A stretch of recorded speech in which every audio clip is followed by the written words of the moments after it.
This is what it's for. We want to give you a space to let loose so you can do it here. Well, that's going to do it, Ralph. Were we boring enough for you? I don't know. I think we were great. Let's get to it. Madonna do Carmen, aiutici tu.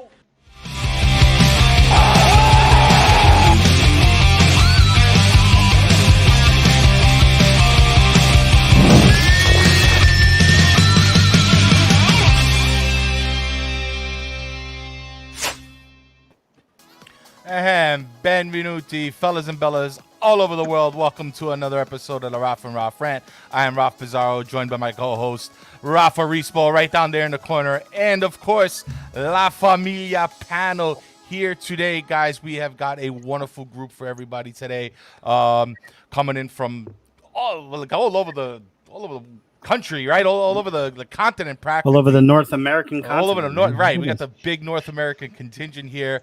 Thank you to everybody for showing up. Shout out to everybody in the chat, guys. Thank you. Let's get this rant on the road.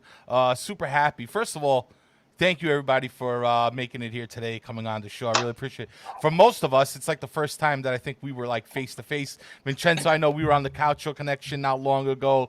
We officially met there. Of course, I know you guys missed me, huh? Yeah, I missed you so much. Yeah, I likewise. I need you back. We hit it off good. I was like, yeah, to come back on. Francesco, I know we first time we met at the at Ribalta, right, at the Italia thing. The Euro Finals. Yes, that was really cool. Yep. As far as the rest, guys, Sereno, welcome back once again from Napoli Club Toronto. Always a pleasure to Thanks have for you having here. me, boys. Yeah, always good to see you, Sereno. Dominic, welcome. Welcome, also our official kind of first time as well for you and I. I know you're chilling up on the West Coast there. Thank you for joining us. Gaetano, pleasure to meet you as well. Pleasure Good mine. to see Pleasure you. mine. Love Thank your you. scarf. Peter, good to see you too. Thanks for having me on. Appreciate it. All right. I love everybody's drip, by the way.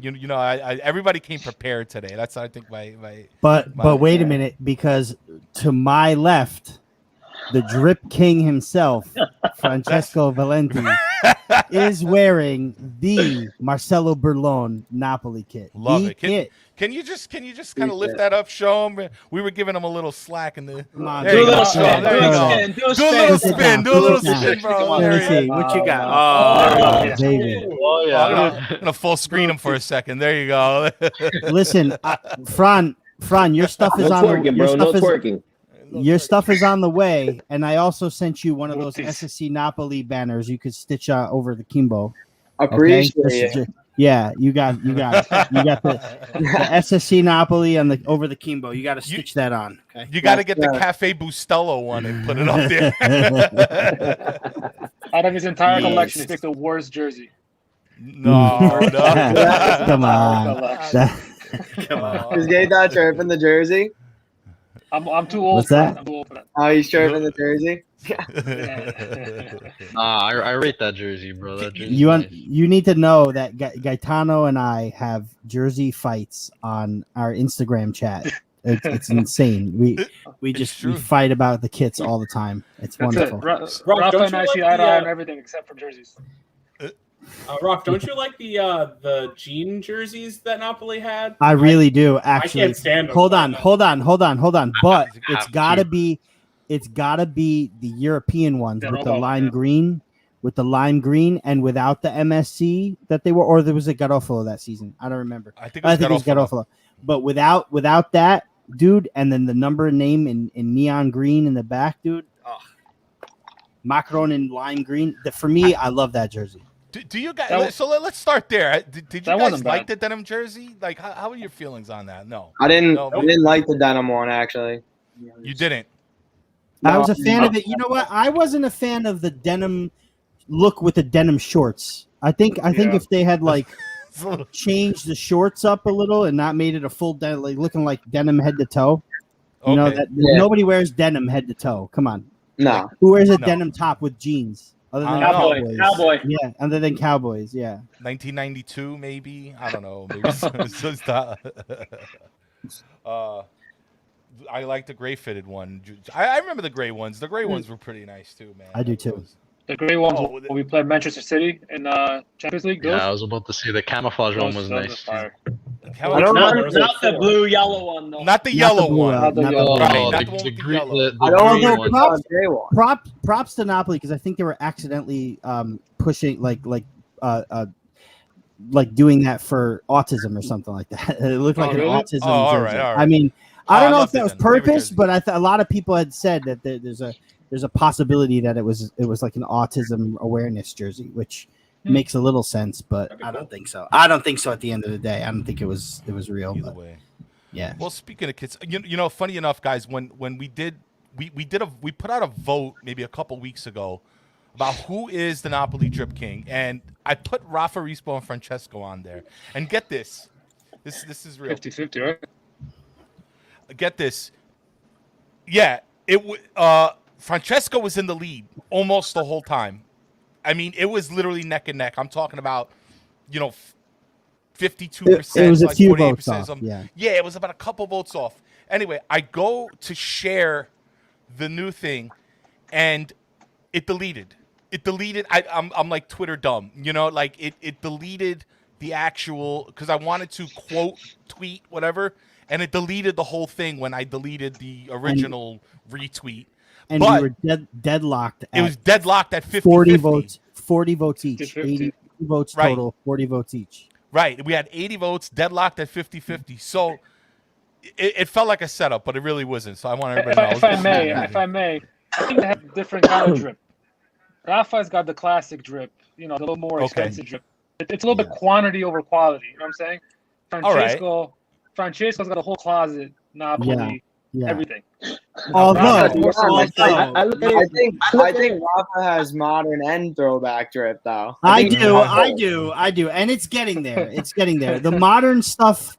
So I really just got into buying the modern stuff because they don't fit me, man. The Kappa doesn't fit me. Let's just face it. Neither did these. That's why they put them in the frames. They put them in the frames. But at the same time, like Fran gets to wear the drip, and I can't. It's just way too small for me. The sizing is ridiculous. Like I'm an insane. XL in Kappa. Like it's you know what I mean? It's yeah. if I'm an XL, then That makes you like a medium in America, right? Well, Yeah, Rocco has to wear. Rocco's 10 years old, and he has to wear Kappa large just to somewhat fit in it.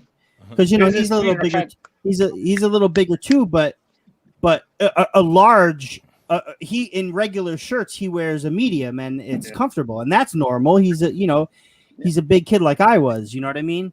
But healthy big, not crazy big, and the Kappas just make it so hard to fit. Like it's just so hard to like earlier today, Ralph and I we were busy, and we were talking, and he texts me and goes, "Oh, yo, SSC Napoli web store has 4XLs," and I'm thinking to myself, "Yeah, I could buy a 4XL. I could buy a 4XL, but it's still going to be form fitting, and I'm not going to be happy with it. It's just the way the Kappa jerseys are. Macaron was that too, to an extent, not like Kappa, like Kappa though. And every year I buy a new Napoli jersey, and it just sits in my closet with the tags on it. It's just support. You got to show the support to your club. You know what I'm saying? And I'd rather buy it and have it than not. Also, I plan on losing 100 pounds in the next 6 months. So I'm gonna go crazy. I'm gonna go crazy with a new lifestyle, man. I can't do it anymore. you can do it, man. I got it. Whatever you set your mind to, man. Yeah, you can do it. We got to do. Speaking of which, well, I wanted to say, Kappa forgot that pasta and pizza. Absolutely right, Napoli news. Certainly. They definitely don't cater to the North American crowd. That's for No. sure. There has to be Italian sizes and then American sizes, because if not, a couple problems. But Dom, Dom and I recently, right, Dom, I don't know if you want to just jump in real quick, talk about it. We were on this big kind of health kick. We started a little group, him, I, and then Victoria Arconi, who recently did the New Jersey State Triathlon with the Napoli drip on, by the way. We made that custom for him. It was really nice. And it just kind of started this thing. So I'm going to put the link out there, guys, for anybody that wants to join. It's free. It's fun. It's just a spot to kind of come in and kind of promote some good health, put on your exercise of the day. So Dom, I don't know if you want to touch on it real quick, like what it's meant to you to kind of just keep healthy. You know what I mean? And well, like on a personal note, when I was around 14, 15 years old, I was like 220 pounds. I was All right. eating shit all day, and to me, you know, I dropped that weight, and I just stuck with it. And I wanna, like, I've gotten so much positive things out of staying fit, both physically and mentally and emotionally. So Okay. I feel like I'm at the point where, oh well, I've been at the point. I've been doing this for a while. That I want to give that. I want people to feel that. You know what I mean? There's just too much negativity in this world. You know, everything's negative. You look around and a lot of people are negative, and you can't really fault them because we live in a world right now that it's not, you know, it's not all positive. But you know, you get out there, you work out, whatever it is. It's either it's weight training or playing tennis, whatever you like. Just go out there and do it. Go out there and do it. And yeah, and it just helps out. You know, it's science. You know, it helps out the mind so much. Sure. So you're the one that came up with the idea, and I'm on board. Sure. And you know, it's just something that I can't see anything bad about it. And especially after a Napoli game, like you were talking about the other day, they play Bayern, man. I'm like, bro, they just whipped Bayern's butt. All right, I'm gonna go out there and get a bike ride. You know what I mean? So yeah, I just want people to feel that, you know, to feel that positive feeling of working out and staying fit. Definitely. I like this. I think this is Rocco, right, Rafa? For Kelly Joe. Yes, absolutely. That's Rocco on his mom's account. Yes. And you can see here it's contagious. Sign me up. We need more of Dom's positivity in my life. Not great, even man. Giuseppe, the workers are doing our life. Guys, even everybody here, please come in. I think it's just cool, you know, and especially, you know, our blood pressure when games are on. I think it'll help. But let's talk. That's right. That's what it's like. I need that shit. I'm not gonna make it through another whole season, bro. I'm not, and I really want to fit in that competition. Fred needs that, bro. This guy, his tweets, I can feel him like breaking things in his house. Francesco. I almost did the last game of the season. I had to leave, so you should see some of the text that Francesco sends me after the games, bro. I'm like a psychiatrist. I gotta calm him down. I had after the Verona game, I had to take a few laps. Oh my god, bro! Francesco texted me. I was like, "Oh, this kid's in danger of his own life, bro. I gotta call somebody." somebody call a hotline. Somebody call Francesco, bro. Yeah, that was rough. So all right. So let's go around the room then. You know what, Sereno? I'm gonna start with you. You've been here before, so overall, this last season, how to make you feel? You know, just in general.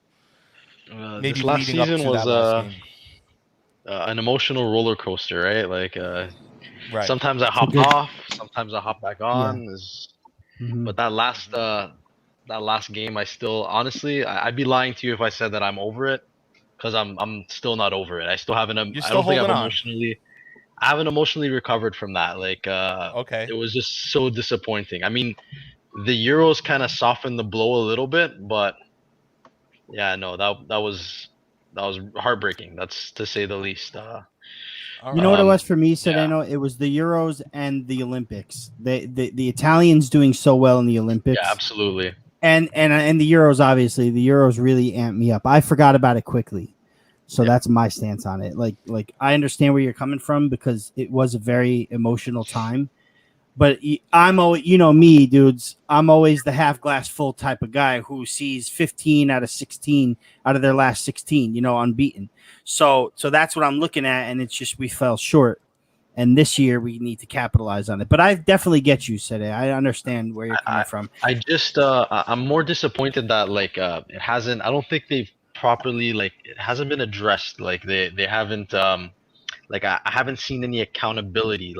That's what I wanted for my closure was, you know, someone like part of the core to come out and say, hey, you know, we messed up that game. They just haven't seen any really accountability. They're just kind of trying to make everybody forget about it and just move on. But it'd be nice if someone would come out and make some sort of official statement in regards to that. Totally agree. Absolutely. Totally agree. Peter, same question to you. Who would you think would be, aside from the coach and the president, okay, who do you think, Peter, would be the guy to kind of come up and soften his blow?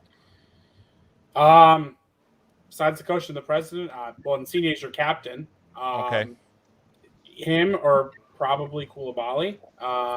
He's pretty much the vice captain, and it's not even like what's done is done. It stinks. And you got the double blow because they aren't in the Champions League, and they could have kept Juventus out of the Champions League, which just kind of makes it hurt that much more. But okay, it's not that I'm looking for an apology. It's just some sort of it happened. We're sorry. It's just what happened. Let's move on, because there's just a cloud of negativity about it right now, and Napoli have so much issues with mentality. And I feel like half the time they beat themselves. So if you can do anything to eliminate any sort of negativity or anything from last year that was bad, just do it and get it over with. So here's where I think the fans come into play, though, because now that we're going to have 50% of the stadiums open, these guys need to come in and just watch a match and cheer them on instead of keep bringing up Verona, because it's going to get inside the players' heads, like. Let it go. And I understand where you're coming from. Someone should have came out and said something about it, but at this point in time, who knows? Maybe the fans, maybe the not the fans, but maybe the players and the staff are over it, and they're just trying to move on quietly, mind you. But now that the fans are going to come back in, I don't want to hear Napoli, Verona, what's going on, what happened, why. It's just done. Another thing that pisses me off, and you mentioned Juventus being in the Champions League, is anytime a Juventus fan says something about, well, we made the Champions and you didn't, you backed into the Champions League. We allowed you to make the Champions League. For the first time in a long time, you relied on us to get to the Champions League. So let's not forget that we had the destiny in our hands. We dropped the ball, and yeah, it sucks, but we do have to move on. We've gotta forget about it. Even as fans, we just have to forget about it. Correct me if I'm wrong. I did hear reports afterwards that before the Napoli Verona game, De Laurentiis told Insigne that Reno was gone. Is that correct? No, that hasn't been confirmed. I don't think I don't think that it's true. I mean, it's very possible. I mean, it's possible everybody knew what was going on. I mean, how could you not? You're such a tight-knit group. You're with each other all the time, every day. How do you not know what's going on in and out, But I don't know if – I mean, it had to have been in the back of everyone's minds even just before the Verona game. And before the Verona game, we were unstoppable. So it's a mere hiccup. It's what it is it's just Napoli not having enough to jump that hoop, once again, just jump over that hurdle once again, And we didn't address it in the Mercato. Yes, go ahead, Dom. Go ahead. I'm sorry to cut you off, but no, go ahead. Two things about that whole situation that kind of bothers me. The whole media silence thing. If the club wasn't blocking off the media, then it would have been normal operations. We would have lost that game. And then what would have happened? Players would have been interviewed, things would have been said, and we would have ended the season on a normal note. But since everyone was silent, and then we're seeing a week later that our players are over there and participating in the World Cup, all smiles and stuff, which absolutely I understand it. But since we took that hit as fans, and then all of a sudden we're seeing our players representing Italy in the Euro Cup, which is fine.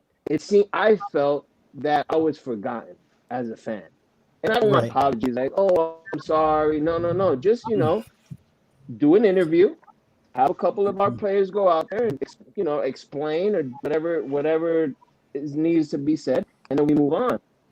So I don't know. I feel like that whole media silence thing is really what has people wondering, hey, what happened with that game? You know what I mean? Because when you totally block off communication, people are going to feel left out. You know what I'm saying?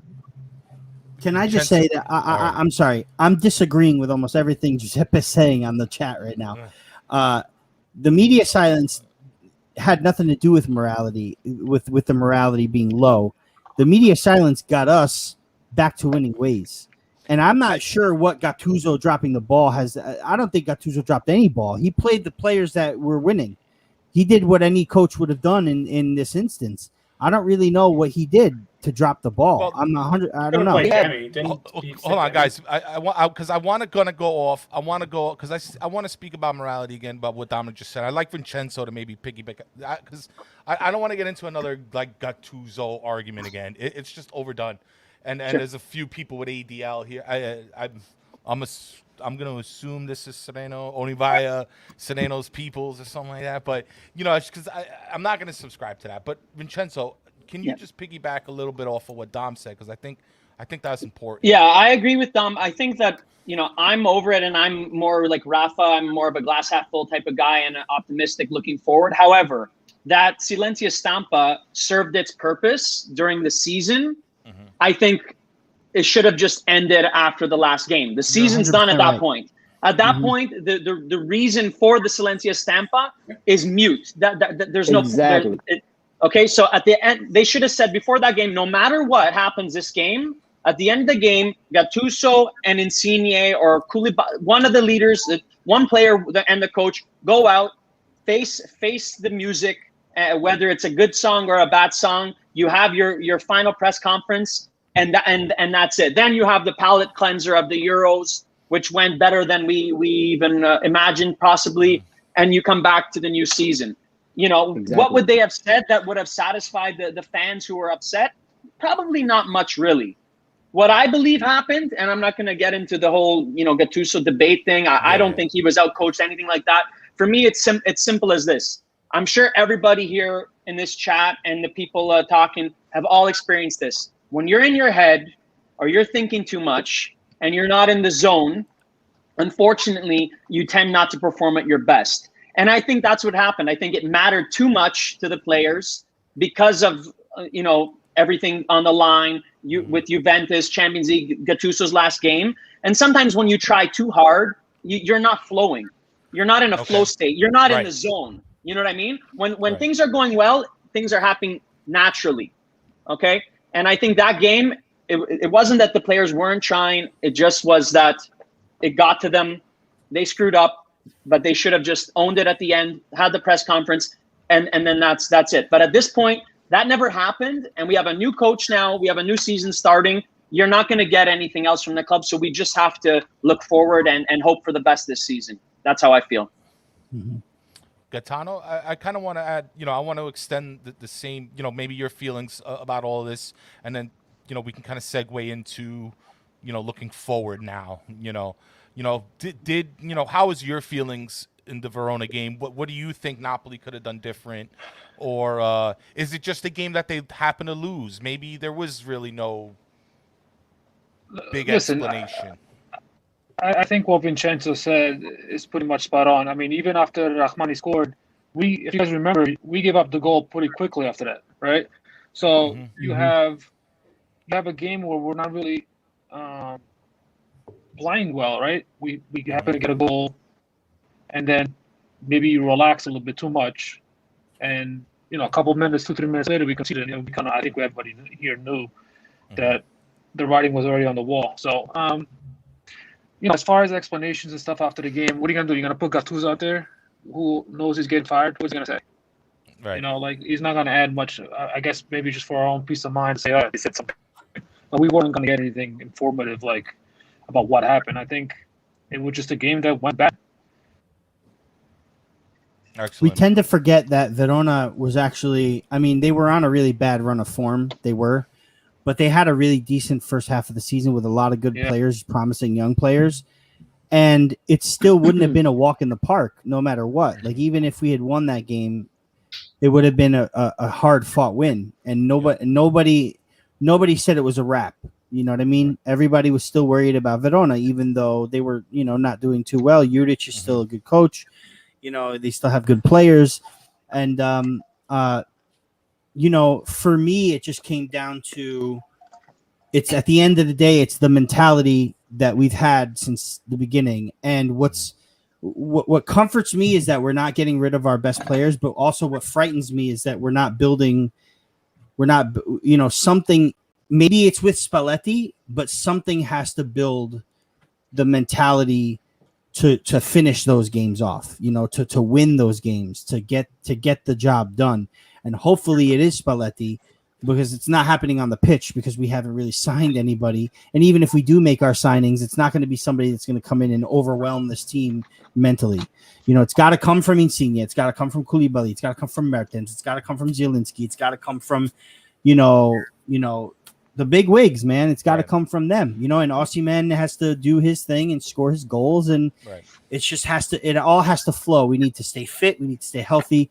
But let's ask the same question to Fran. Fran, I mean, I know, I know how you are, man. And I know it's hard to deal with, but Fran, what was your emotional response that day? I know what his emotional response was. He was missing in action for a few days. Okay. But, all right. So where'd you go? I just took a few days. I think I just took a few days off the Twitter line because I was so ticked with that game. And I think I've said it before, but I'll reiterate. Even if we had lost, but we played decent, I wouldn't have been that. I still would have been mad, but not as mad as I was because it was just we were playing so bad that it just looked sketchy. I just remember Di Lorenzo misplaced like a 5-foot pass, and he was uncontested. I think he was trying to pass to Fabian, who was also uncontested, and I was just scratching my head. I'm like, dude, how do you miss that pass? Di Lorenzo also had like this, he had nobody on him, dribbling out of the back, and he went down the sideline, and he took a huge touch, just like a massive touch. And that was definitely his worst game in a Napoli jersey. He had his time this season where he struggled, but I don't think it's down to the quality of him. I just think he was getting so many minutes in his legs that it became tough for him because there was just no one of quality to alternate and give him a rest, which is a problem going into this season as well on the left side because now we have more. But yeah, I'm talking about left back. Oh, left back. Okay. Left back, yeah. Listen, don't say left without saying back because Dom's going to be triggered. That's you know right. that. So I thought Di Lorenzo had an awful game that game. Now that the schedule is normal, I think he'll be back to looking like he did in most of the Euros. Besides the first goal that England scored on Italy, that's the only time in the Euros I really saw him make a massive mistake. He was locked in pretty much the rest of the tournament. But it was just, he was one of those guys that game where it just looked so off. A lot of guys looked off, obviously. Most of them looked off. I remember we were talking about it. I think 3 or 4 guys put in a decent shift, and everybody else was blah. It just looked like they didn't ever get out of the locker room. It was bad. It was like really bad, especially what was on the line. I would have expected us suffocating Verona, just peppering the goal. And like we had been the previous games. I mean, Udinese, we had lit up a couple weeks before that. Cagliari, we had so many chances. We should have won that game, but that got stolen. Spezia was the game. Spezia was the game where Di Lorenzo went nuts, and I think he had the ball. He passed the ball on one side and ended up running all the way down to receive a long cross and ended up getting the assist. He was a good addition. He was a good player, especially in the second half of the season. I think when he got a little more breaks, he was really, really good for us.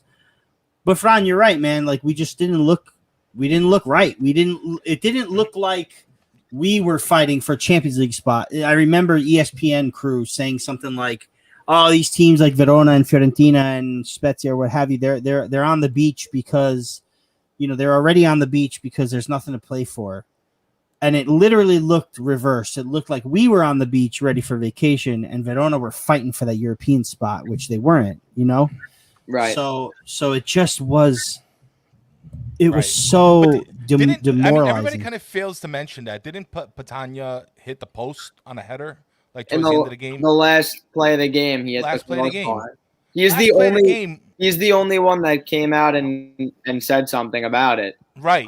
He said something along the lines of that play keeps playing in my head over and over and again. Like we're so sorry, but I think you guys were touching up on it earlier in the show. We'd like to see a bigger name. No disrespect to Patania, but we'd like to see a bigger name or staple to the club come out and say something. I think the part that's a little weird, because I really am mostly past this whole Verona game. Like I said, the Euros numbed it. a little bit, but I think that we'll never get over it till the ball's kicked this year. And then we have to focus on just this year because then it's like game by game mentality. This is a new season, fully in swing once the ball is kicked. So once it's kicked, like I'll let it go more so than I am now. But the only thing that I thought was weird was we were just hearing so many different things before the game. As you guys said before, Gattuso, ADL told Insigne Gattuso was going to leave. Who knows if that's true? Then we also heard the rumors that the team bus entered the stadium from the side without fans, and they missed all the fans because the players didn't want the players to deal with all that commotion before the game and all that pressure. That was another rumor that I'd heard because I think that the guy Dom who runs Napoli Talk, he has a friend that still lives out in Naples or something. Vincenzo, you were telling me this. Yeah. He told Dom that the bus went an alternate route to the stadium so it wouldn't go through the fans. So, like, I don't know what's true and what's not, but it would be nice if we just got closure on it and we just knew what happened that day. Could that be a safety concern or like, oh, we're just trying to avoid him, we don't want to look at him? Like, it's got to be more of a mental pressure thing. I don't think it could be a safety concern. I mean, the bus has gone through the fans in huge matches before. Like, I mean, Real Madrid returned leg back in 2016 or 17. Yeah, that was huge. And I saw the videos. Like the team bus went through all the fans in the crowded streets like normal. So and we didn't play too bad that game either. We had a really good first half, especially. We didn't play too bad. We lost, but we hit 2 posts. I think Mertens hit the post twice. Right. Yeah, and we scored on them in both legs first. We scored on them first, right? Didn't Real Madrid win the Champions League that year? They were crazy. That team was absolutely nuts. But yeah, I mean, I don't want to harp on the Verona game too much. I'm ticked about it, but like I think looking to the next season is just the better thing to do for all of us. I agree, and I think that would be the kind of the cherry on top of this cake. Let's just focus on the next season. So speaking of which, I'll send this next question out to Sereno. We got you in the middle. By the way, I think we lost Gaetano. I think Gaetano had a few technical issues, and but we're gonna try to get him back in. We're working on it as we speak. So hopefully he can get back in. But Sereno, I'll kick the next. It could be an obvious answer, but I still want to like your opinion. Now that this is gone, what's one thing that can not for next season, but what's one thing that can happen in August that can maybe help you kind of get over this issue? I'm gonna send this kind of question all around. I'd like to know your guys' thoughts. Like get over the Napoli Verona issue. Yeah, just like how. What? Or just what feel better about the team. Yeah, right. What can we make you do? What can we do to make you feel better this month? How about that? I don't want to sound like a broken record, but maybe address the gaping hole, the gaping signing that we've needed to make for the past 3 seasons, which is a left back.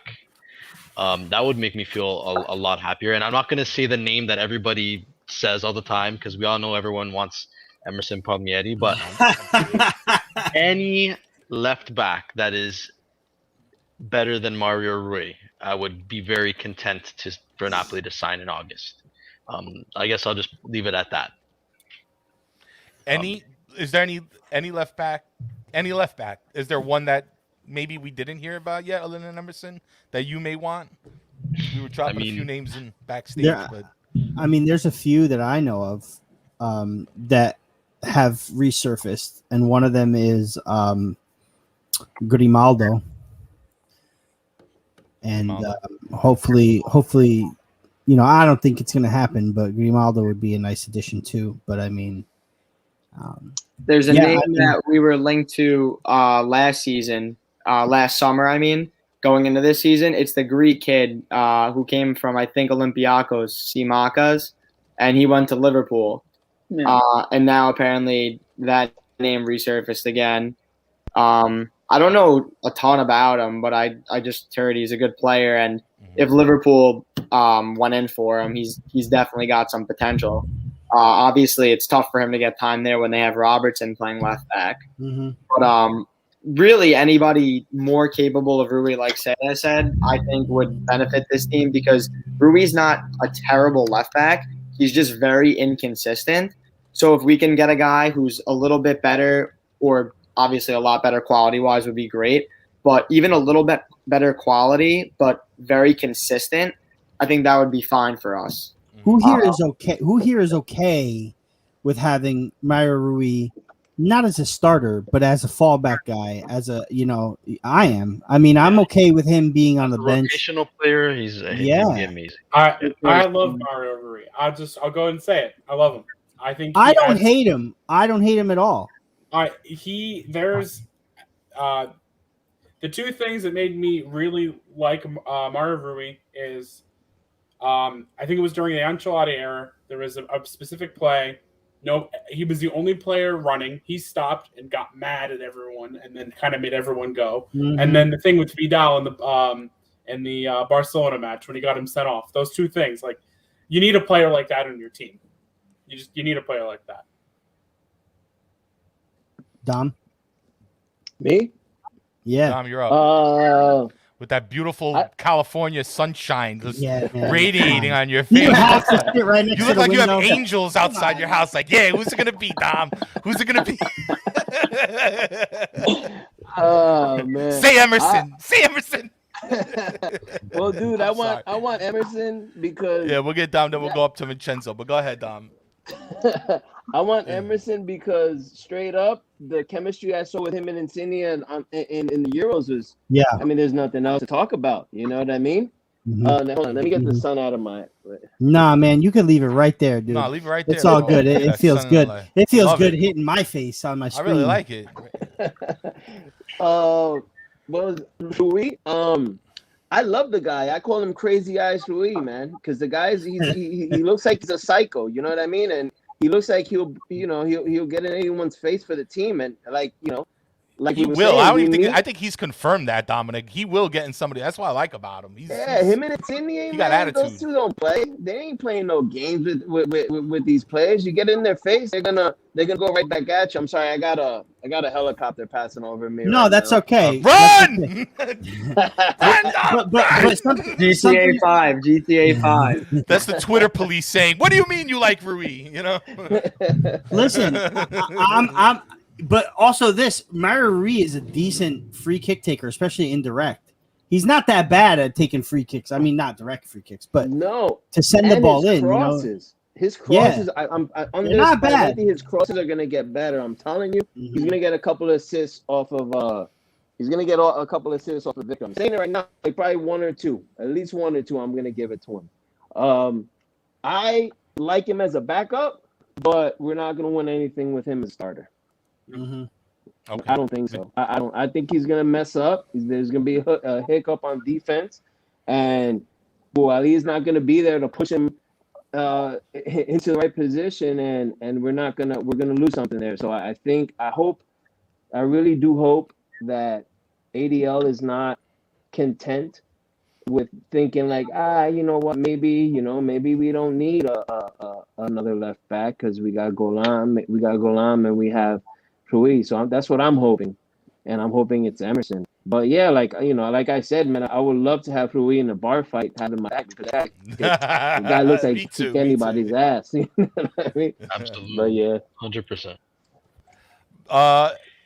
Vincenzo, I'm gonna alley-oop that question right to you, bro. Sure. I mean, between now and October was the question, right? What's gonna cheer us up, or just more? I'm gonna talk August 1st, just because. Okay. Because I know, the market ends the end. So Listen, we all know left back is the only position that we can improve our starting 11, or that we should even think about. Because I think that we can all agree that the starters in every other position, and sometimes possibly even the backups, some positions are more debatable, who's a starter, who's a backup, but there's no other position that we really need a starter for. I agree Rui has the right mentality to be there for a backup. I do agree we should have someone come in and start over him. Other than that, it looks like I'm fairly certain we'll bring in another midfielder, because we need 4 for 2 positions, right? And with Deme injured, we definitely need someone, because otherwise then you're going to have to throw Elmas or Zielinski in the 2-man midfield, and I don't think they're suited there. So it looks like we're looking at Sander Berge and Koopmeiners I don't know much about either of these guys, but listen, another body in there. I trust our scouting. We usually always get good midfielders. Lobotka is the only one who's been a flop in recent times, and we all know that potentially is going to be turned around this summer. So we can hope for the best for that. And that's it. I think that a lot of Napoli fans are frustrated on Twitter, and that's where we see it being vented from the inactivity. And I get that.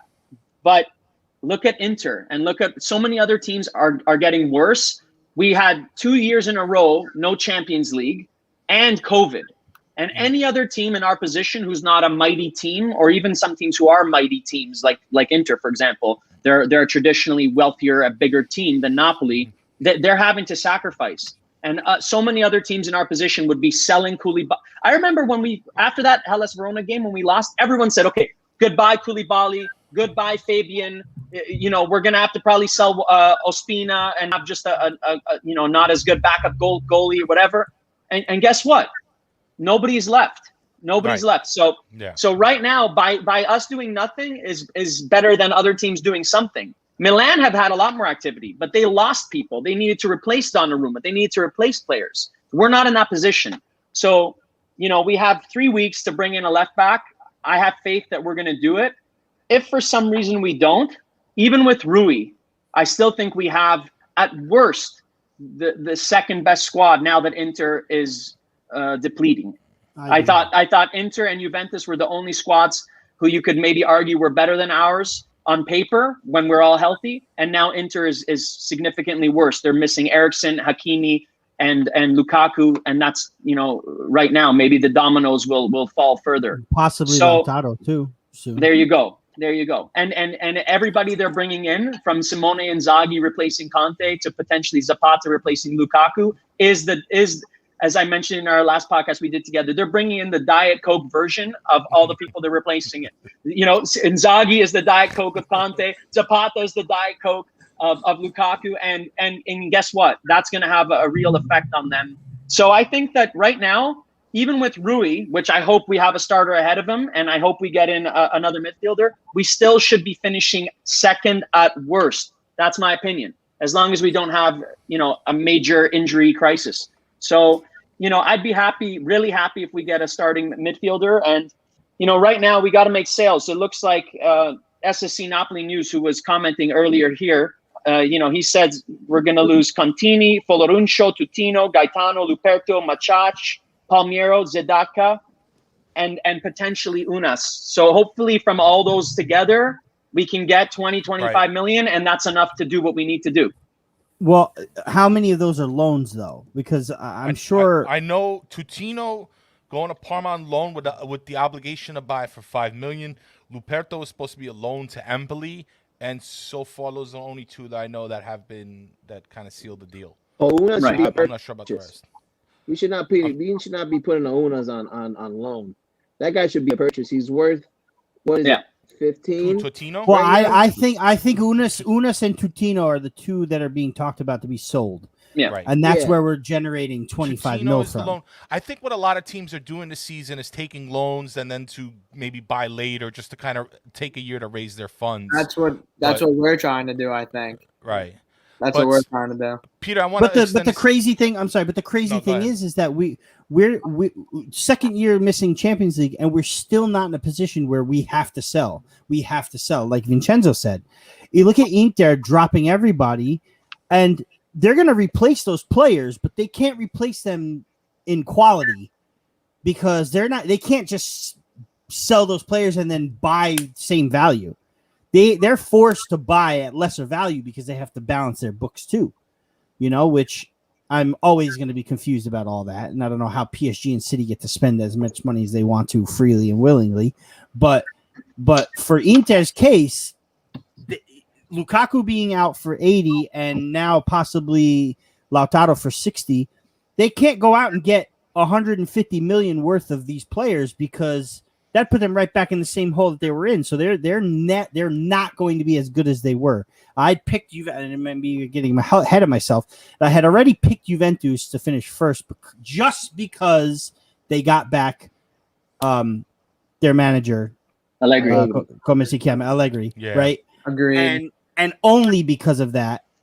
And then a couple of people on the Cultural Connection, Vincenzo, made me aware, and probably you, respect to the champions, give them first. But you can't do that now. There's no way you could do that now with no Lukaku. I'm sorry. So Napoli as is, I feel can finish in second place, and dare I say Scudetto, but I really don't think so unless we address the issues. Even if they're decent players, not the best players, decent players at those positions will make us one of the favorites. We also need a fourth center back. Peter Scala, I want to extend this conversation to you as well. I'm not sure if you answered quite yet. So if there's somebody that you want to know other than a left back, everyone knows you need a left back. I'd take anyone that has a heartbeat. I'd say we need two. Fran, get in there. I'd say we need two. I wish. Two center defensive-minded midfielders, especially with Demi being out. If Demi was there, I'd just say one. But they need a fourth center back, especially with Koulibaly goes to the Cup of Nations. I think he misses at minimum 3 games, and Manolas has been injury prone. He's missed stretches of games here, so they definitely needed a fourth. They can't go with just 3. Okay. Well, Giuseppe said this might piss people off, but third place and the UEL, that doesn't piss me off, man. Let's segue into this. Let's talk about Europa League won't piss me off. A major trophy in Champions League football next year? Please. I don't think does anybody here do agree? Fran? I'm signing wherever I can sign. Yo, I'm signing. I'm signing out the first round of Coppa Italia if we get that. Like, you know what I'm saying? Third place in the Europa League. Come on. It would be one of our most successful years in history. It would be our second European trophy. And it would be Champions League football, which we need. Obviously, we hope for better. We hope for more. But realistically, that would be a phenomenal season. And it would be the biggest trophy Spalletti's ever won as well. Sereno, what do you think there? What would tickle your pickle? No, like that would be that'd be like great. I wouldn't be opposed to that at all. Like major trophy and a Champions League spot would be fantastic. But to kind of touch upon what you guys were speaking about before, about Inter, obviously having to have basically a fire sale, is we often boast how Napoli is so financially stable. But that being said, you see that, right now, even Atalanta's selling players too. There's, I'd like to see De Laurentiis, take a little bit of a risk and maybe go all out and try to maybe win the Scudetto this year, because there's not too much competition. Like, obviously, I don't think Milan's going to be competing for the Scudetto. You're going to have Juve, but even Juve, they have an aging back line. Like, you don't know, they're kind of like a wild card at this point. But midfield isn't nothing right to write home about either.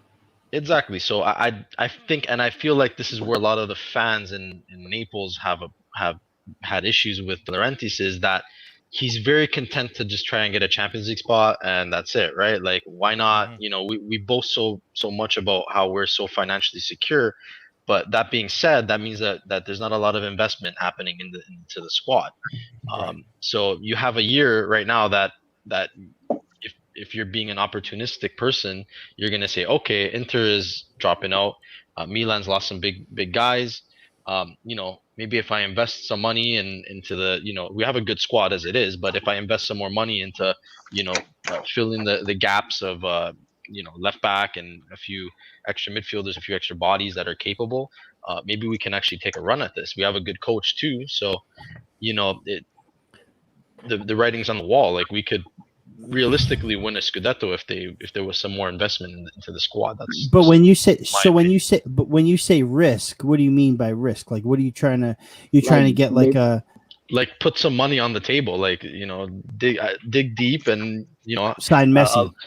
Okay, I don't know, sign Messi, but at least sign where we're lacking in quality. No, so for me to sign where we're lacking isn't a risk; it's a necessity, and I think he knows that. No, you know absolutely. What I'm saying? But even a risk would be like going out and for the 3rd season in a row beating your club transfer record.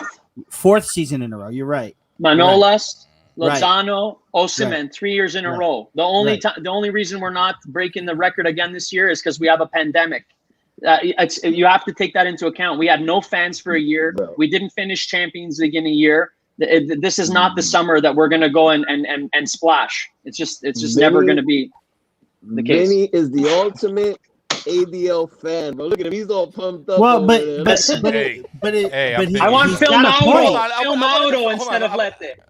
I kind of want I want to defend Sereno. If I think something else that he's trying to say is that it's when he asked when the press conference came out and they asked ADL what is Napoli's goals. His was balance the books and win in Champions League spot. That's and I'm a pro ADL right, and I'm a big pro ADL here. Yeah, I'm not anti De Laurentiis, but but before there used to be like, it used to feel like there was like he was a little bit more involved or attached to the team. Now it seems like he's it's got all business. It's all business. Like you can't forget about the fans. You can't be lacking ambition. Like the ambition should be we're going Napoli. Before it was I'm gonna take Napoli to Champions League, and he did it. Right now it should be I'm gonna take Napoli to win the Scudetto or to win a European trophy. That should be like if De Laurentiis comes out and says that, like it builds like enthusiasm, not only like for the fans but also for the team as well. Like it's nice to see like your boss, your president, like with those goals in mind. So at least that okay, my team is building towards this. Like you know what I'm saying? Like there's a vision. Like right now, I don't know what the vision is. Like well, it's kind of hard for me to It's exactly what he says today. It's balance the books and let's get back to champions. That's what it feels like. It does feel a little like that. But hold on. So, but this season, we're getting our top, our club record signing is coming in from a very good end of the season instead of coming in from being shut down in March from COVID, having injuries during that time and coming back and then getting injured again and then COVID and then the head injury and all that. We're getting our top player, our biggest value player coming in off of 10 goals in 7 games and ready to go. You know what I'm saying? Right. No injuries, no BS, no crap, no nothing. He's fired up. He's scoring goals left and right in preseason. He's looking sharp. Hey, ciao, Joe. And Joe, what's up, Joe? But we're getting that in Victor Osimhen this season. But also, Sereno, we have to be realistic. We have a captain who's trying to make 5.5 mil a season, and we're trying to negotiate that. Who do you think is going to come in for more than that? That's a blockbuster. You know what I'm saying? For less than that, I mean, nobody. I think realistically, it's not going to happen where we make that splash, that last minute big move, because we have to think about everybody that we have and their salaries and what have you. Like you can't say no to Insigne at 5.5. Oh, we got to figure this out and negotiate, and then sign someone and pay them 7. You know what I'm saying? Because he's our captain, he's our guy. Go ahead, Dom. I'm sorry. Go ahead. Absolutely, yeah. So my issue is I really can't judge ADL on the transfer season right now because it's not over. If he we haven't had one. It's not. No, you're right. It's not over. We haven't started it. It doesn't end until August 31st. August 31st. So let's be patient, right? So let's say he gets Emerson on loan, right? Mm-hmm. And he gets a defensive midfielder. Then that's a win for him because that's all we need, right? But if he doesn't land Emerson, I'm gonna fault ADL for not spending the money on just purchasing him 3 weeks ago, because that's an issue for me. Like, just purchase the guy. Then if you want to, that to me is investing in the team and making that splash, because that's the guy we need. Who else do we need? We got Victor, awesome player. We got Luciano, we got Insigne. The front line is on point. It's set, right? Set. The back line, come on, we got a world-class center back.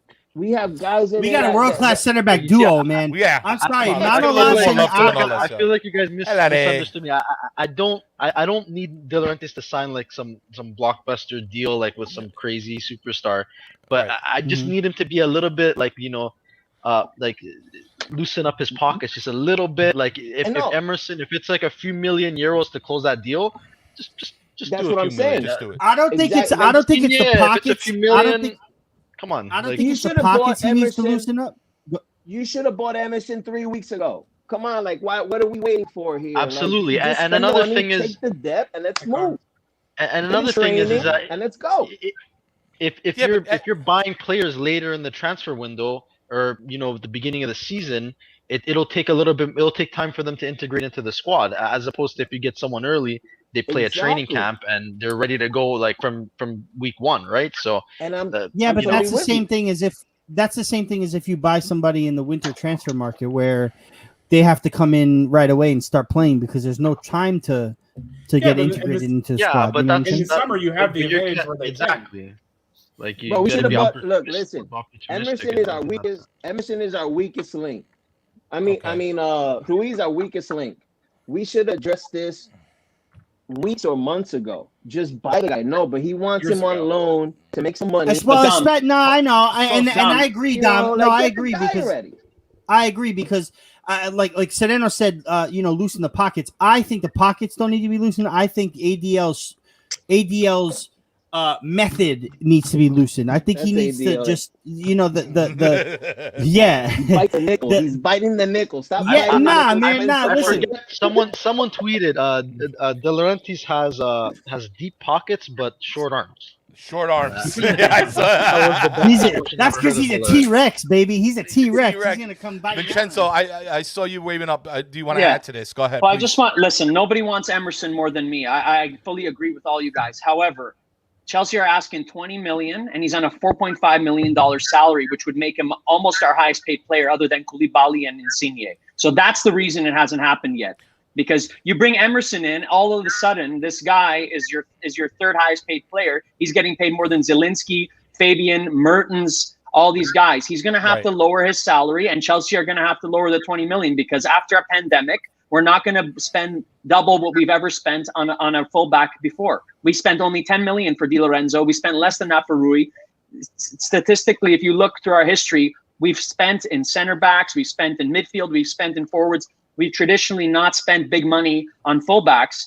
We need a fullback, but Emerson is a very expensive option on a big salary. If he wants to come to Napoli, then he also needs to say, you know what, this is my chance to be a starter on a club that is one of the best clubs in this league, under a coach who I worked with before at Roma, which is why I don't think he'll take that long to adjust. He's worked with Spalletti. He's played with Insigne. You plug him in, he'll be able to play, no problem. It's just a matter of he needs to take a little bit of a lower salary, in my opinion.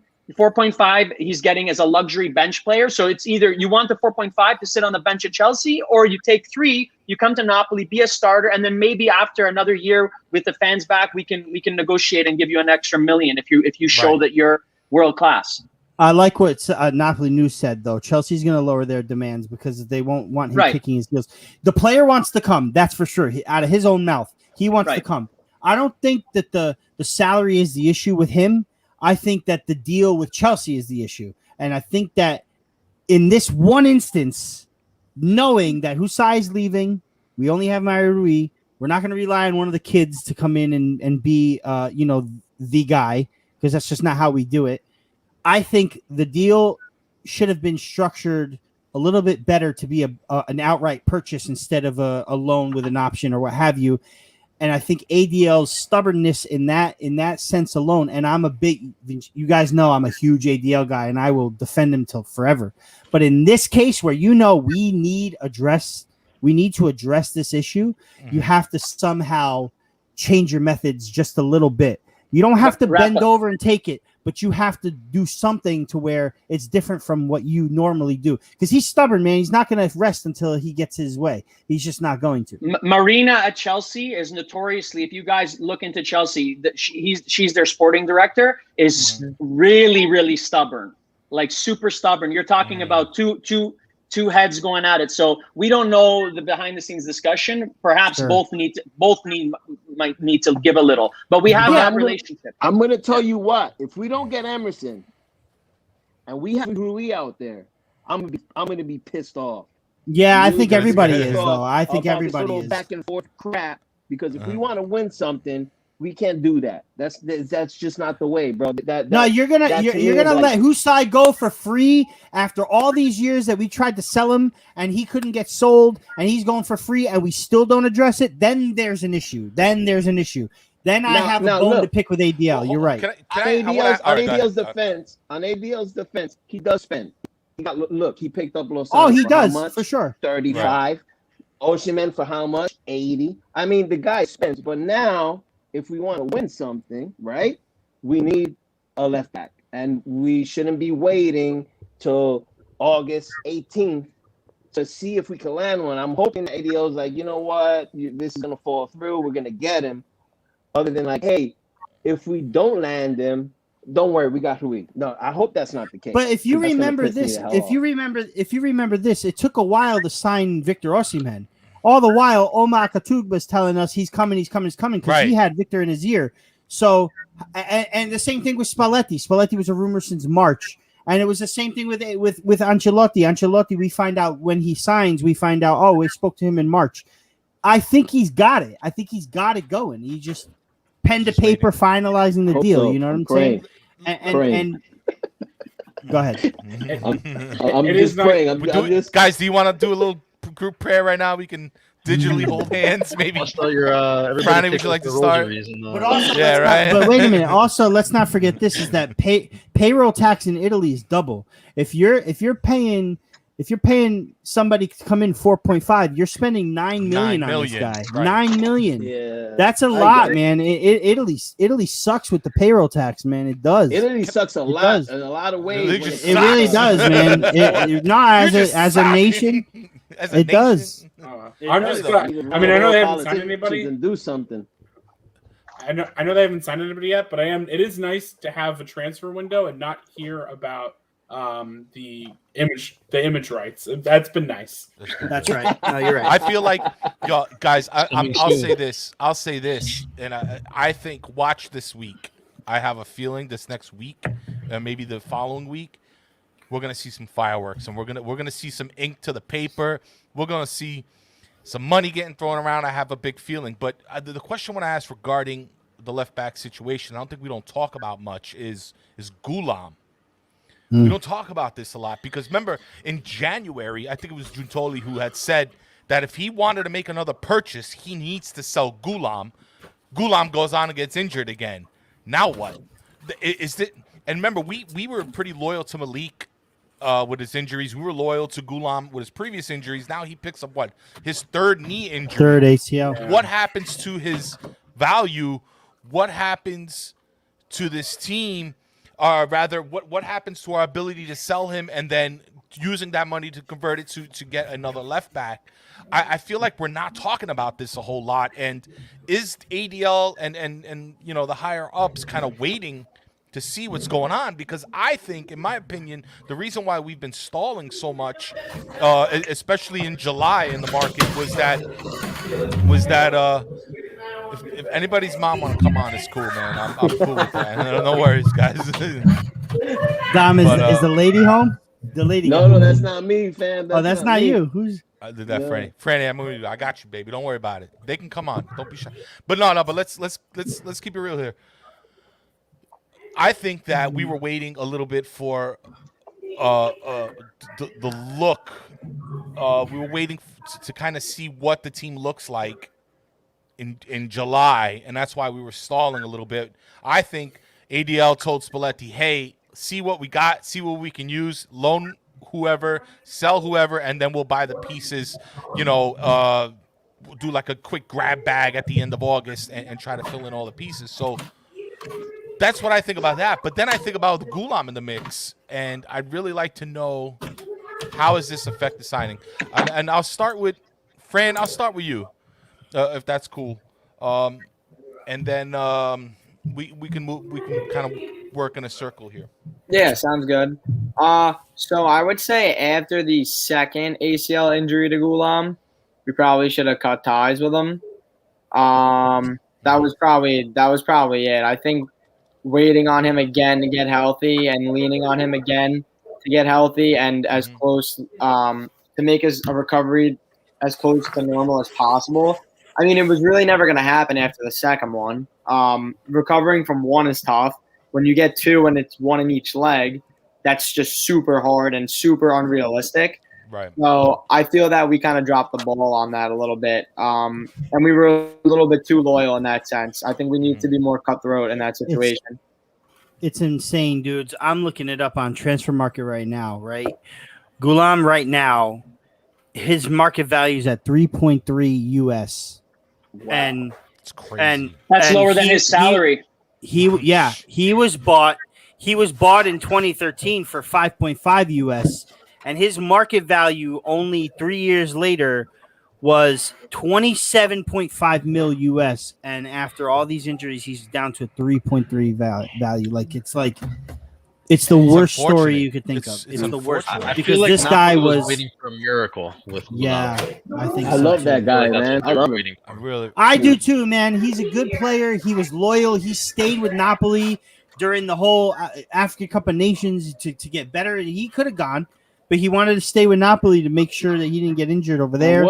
And what a left. And that was the year they won it. They won it. They won it that year against Senegal, Koulibaly, Senegal. Algeria won it, so he could have been part of the team that won the trophy. You know what I'm saying? Yeah. And instead, he stayed back with Napoli, so he'll always be like another guy who'll always be one of us to me. But he was the best didn't left back in happen. the world at one point. 100%. Top 3 easy. Right. I'll never forget that game he went down to Man City. I'll never forget that game that he went down to Man City. He was killing it, and then we lost the game because the whole chemistry went to crap because. It's Sarri ball, so you take one piece out, that's it. The whole thing goes to crap. He went honestly, down. I feel like and we won 4-2. If we lost. I get hurt that year, I think that we win the Scudetto. Honestly, what's that? I feel like if Gulam doesn't get hurt that season, I feel like we're pretty clear for the Scudetto because he was unstoppable. Oh, sure. Yeah, he was vital. And we never replaced him in January. That was another thing that really pissed me off. But this January? Sorry, wouldn't have played him. That year. Sorry. Sorry, wouldn't have played whoever we brought in. Wouldn't play him anyway, right? Yeah, probably not. It takes 6 months just to put someone on the field, so.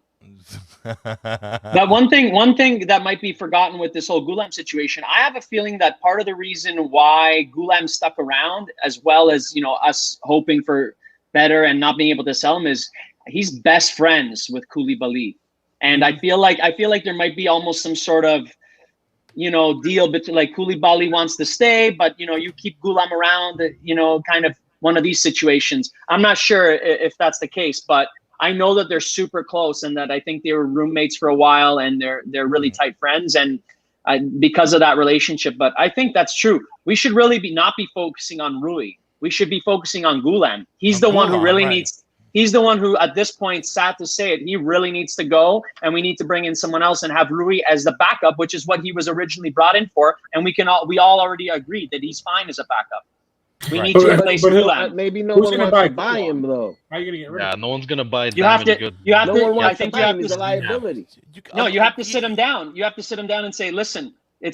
We've been carrying your top one of the highest paid players. We've been carrying your salary now for basically 3 seasons that you've been a non-entity for us. At this point, since we're not running a charity and we just went through a pandemic, unfortunately, we have to just cut this contract because something like that needs to happen because this guy's done at the top level. I don't even know if an MLS team would take him right now. I mean, listen, how about sending him to a Serie B team or someplace where he can Something needs to happen. Something. Maybe he takes a half a season or a year, rejuvenates, then can maybe come back up or something. But at this Send point, him on loan, let them share the salary maybe. Maybe someone can pay half his salary or something. I don't know. Something's got to be done because I really feel like this is, and I hate to say it like this but the situation, not Gulam necessarily, the player, the man, but the whole situation has been a bit of a thorn in our side. And the fact that, our GM speaks about it too really means that I think it's giving Napoli problems in the market. And that's why we're starting to see these left back issues all of a sudden. And like Rafa said, with Hisai leaving and what are we doing? I think overall, I'm going to still remain optimistic and say that we'll be okay. Emerson, maybe he'll come. I've been saying that Vincenzo, send him to body. Yeah, why not? Like, do something that he can just come along and get some time in his legs and let him play without the humongous pressures of what he needs to deal with at Napoli. And I'm willing to help the guy out, but at the point is, like we said, I'm not willing to kind of give up on a possible Scudetto or top 4 finish or Europa League finish, to kind of carry him along. So I certainly would like. I think that's the one thing we need. Big thing that Napoli needs to address so we can move forward with this whole left back stuff. But guys, let's talk about this upcoming season a little bit. We hit everybody's good, right? We hang out a little bit longer. Everybody's having a good time. Thanks to everybody. Oh yeah, we're chilling.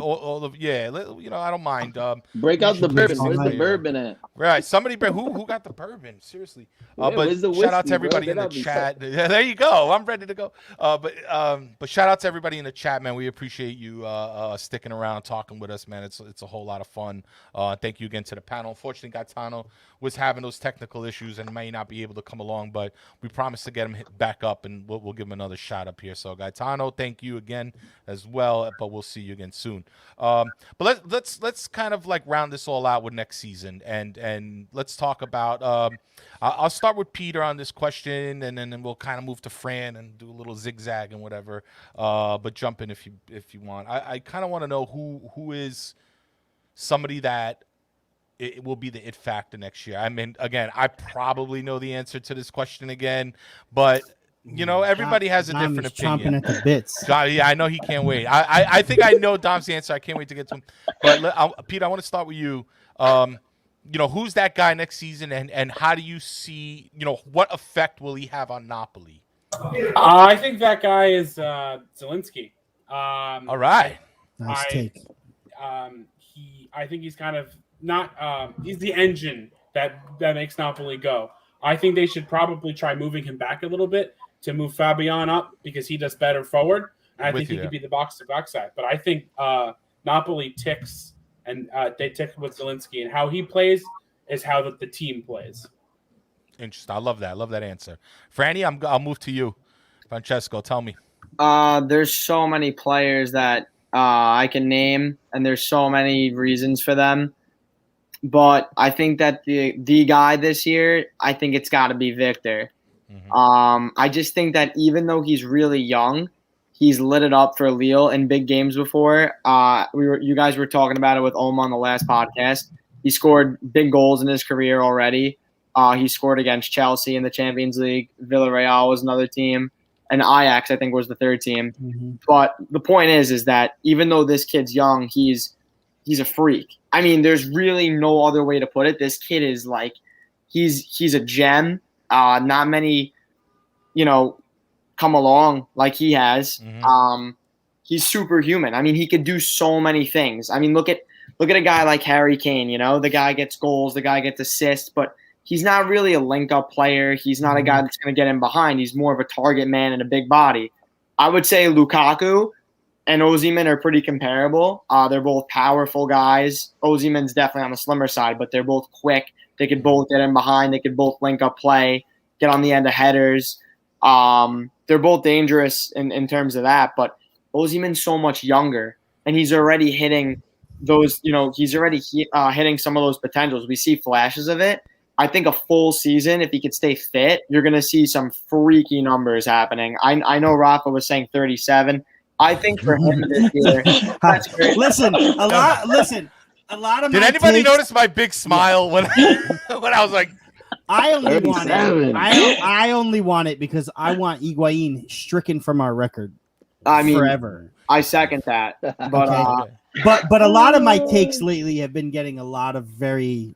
It's very controversial, and a lot of people are getting really, really triggered by it. 37, Messi, Maradona.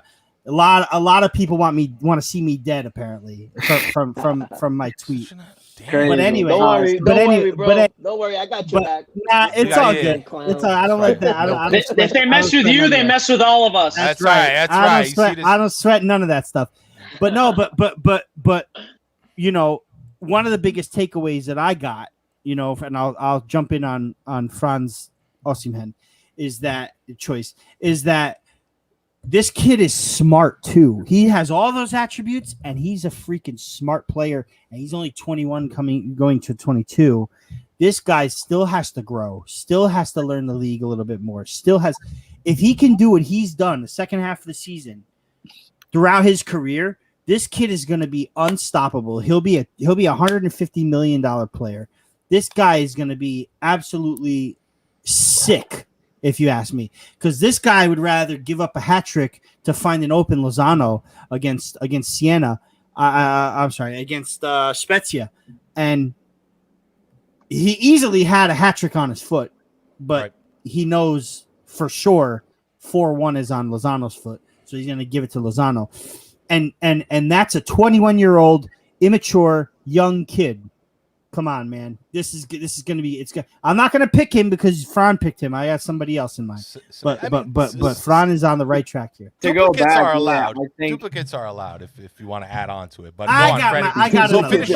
finish up, and then with duplicates are allowed. I mean, listen, if you have another reason why maybe that player will have an impact, I want to hear about it. You know, that's what we're here for. But Fran, you can finish up, and then I'm going to kick it over to Sereno, and then we'll kind of move to Dom, and then back up to Vincenzo. And Rafa, of course, you can add in the kind of. And you as well, my friend. You as well. Yeah, no, I'm just, I just asked questions. Give us the biz. How about that? Nobody beats the biz, you know. Franny, go ahead, finish that up, and then we'll kick it to Sereno. Yeah, no. So I was just gonna say that there's some athletes that even at a young age they're just so gifted that you don't have to wait that long for them to develop and mature. I mean, yeah, as time goes on, he'll get better. But this kid, like, not exaggerating, can be in the Haaland and Mbappe category. He could be that good. I just think he's just a naturally born super athlete. And if we do win a Scudetto while he's with us, I think that you're going to look back. Most of us will look back and think that's why we won it. Like, he's the guy that kind of brought us the Scudetto. There's obviously going to be other factors. I'm hoping that Insigne, winning a Euro, now not that he has to be cocky, but I kind of hope that gives him a different mindset now. Like, I'm a Euro champion. This is different now. He's stepping on the field. Hey, you only get one name, Francesco. Yeah. So there will be other players, obviously, with major contributions to the team if we were to win one. But I think looking back at us winning one, that's the guy. That's got to be the guy. Awesome. It's got to be Victor. Sereno, what do you think? I'm gonna go a little bit off the grid. I can see the obvious. Obviously, Osimhen, I think, is going to be fantastic this year. But I think the most fundamental, in my opinion, to our success going forward this season would probably be. I know we're supposed to pick one, but I'm going to say the Koulibaly-Manolas center back pairing. Okay, that's fine. And the health of like to be a little bit more specific, because if we could get that chemistry going between, we know they're both fantastic center backs, but if they can, string some games together, stay healthy, and grow that chemistry. You know what they always say. The cliche is, defense wins championships. So if they can stay healthy throughout the season and build that chemistry, I think we'll be in a good spot come May. For sure. And I'll keep it like that. I'm feeling that. Dom? Come on, do I need to say the guy's name? Oh, Chucky Lozano. Oh, Chucky Lozano. Yeah. So listen. I'm going to say, of course, Lozano, and I'm going to give you 3 reasons why. Right wing, left wing, and false 9. He can play all 3. I love it. Spalletti is a false 9 wizard. Don't be surprised if you see Lozano up in there when Osimhen's gone competing for the cup. Also, Mertens, for example, is another one, but we'll stay on Lozano. Yeah. You guys know me. You guys know that I'm always all about Lozano, and I really think this kid is going to really turn things around this year more than he did last year. A lot of people doubt him his first season. A lot of people already, trashing on him. He comes in last year, scored 11 goals. He was a month out. and I really think that this kid is really gonna do some cool stuff. And I love that chemistry with him and Victor. Just like you said earlier, Raff, how he how Osimhen had the hat trick right there at his foot, and he passes it off to Lozano. I really do see a chemistry with them, and I do see that there's going to be something that's going to be something very, very beautiful going forward. And I got a list. of those Lozano non-believers. I have it in my notes. I'm telling you, I got 4 of them right now. We'll find you. They just made the list. They just made the list. Yeah. That's right. Please. They know who they are. And that's what I'm going to say. I got Lozano.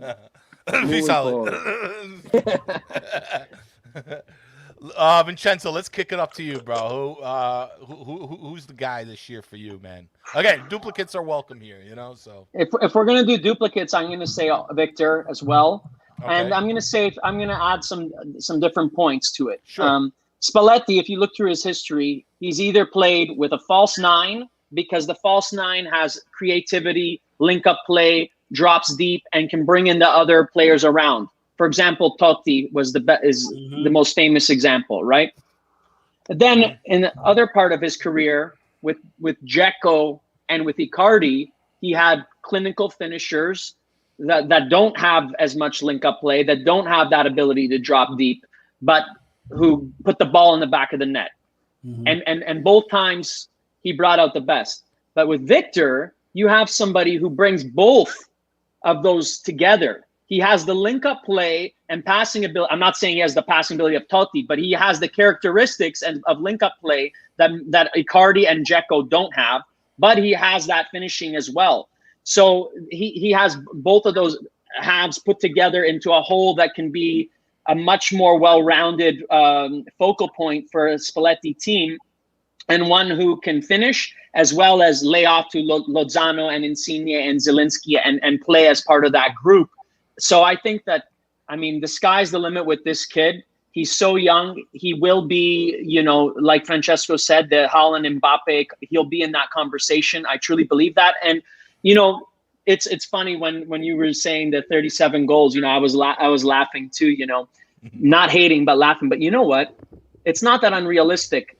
Maybe not this season. Okay. But Higuain, when he got that, he was what, 29, 30? Well, Osimhen at that before he's that age will be capable of getting over 30 goals in a season, I'm sure. Don't forget, he's so young. So I think that if he's able to get, something like 22, 23 goals and maybe 6 or 7 assists this season in all competitions, then for his age, which he'll be, I think, 23 this year, is unbelievable. And the great thing is I'm not thinking it's just those goals. It's going to be the assists. And because to Peter's point, Zielinski, unbelievable. Lozano, unbelievable. Insigne, and then we got Politano, we got others to come in there. So we need them all to work together. And I don't to come in. I agree. Lozano would start for me on the right. We know that. But listen, I'm really excited, and we were talking earlier about buying players and this and that. But the last thing I just want to say is, and to the point with Victor, we haven't even seen what this starting 11 can do for a season or even a short stretch. When we've seen them in glimpses working together, it's looked unbelievable. So, God willing, we stay healthy, and let's see what this team, hopefully with a new left back, but this starting 11 can do with Victor as the focal point, healthy, and I think we can aim high like that. Rafa, I'm going to kick the question to you, but before you do, I want to add just one fact, because I was looking this up. Yes, I know you're ready to go. I'm building the anticipation. That's what's good. That's what I was.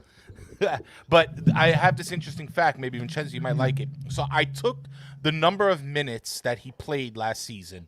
This is for Serie A, by the way. Okay, so not counting Europa League. So I took the minutes and I divided them by 90. Right. So the basic minutes in one game. It comes out to 17.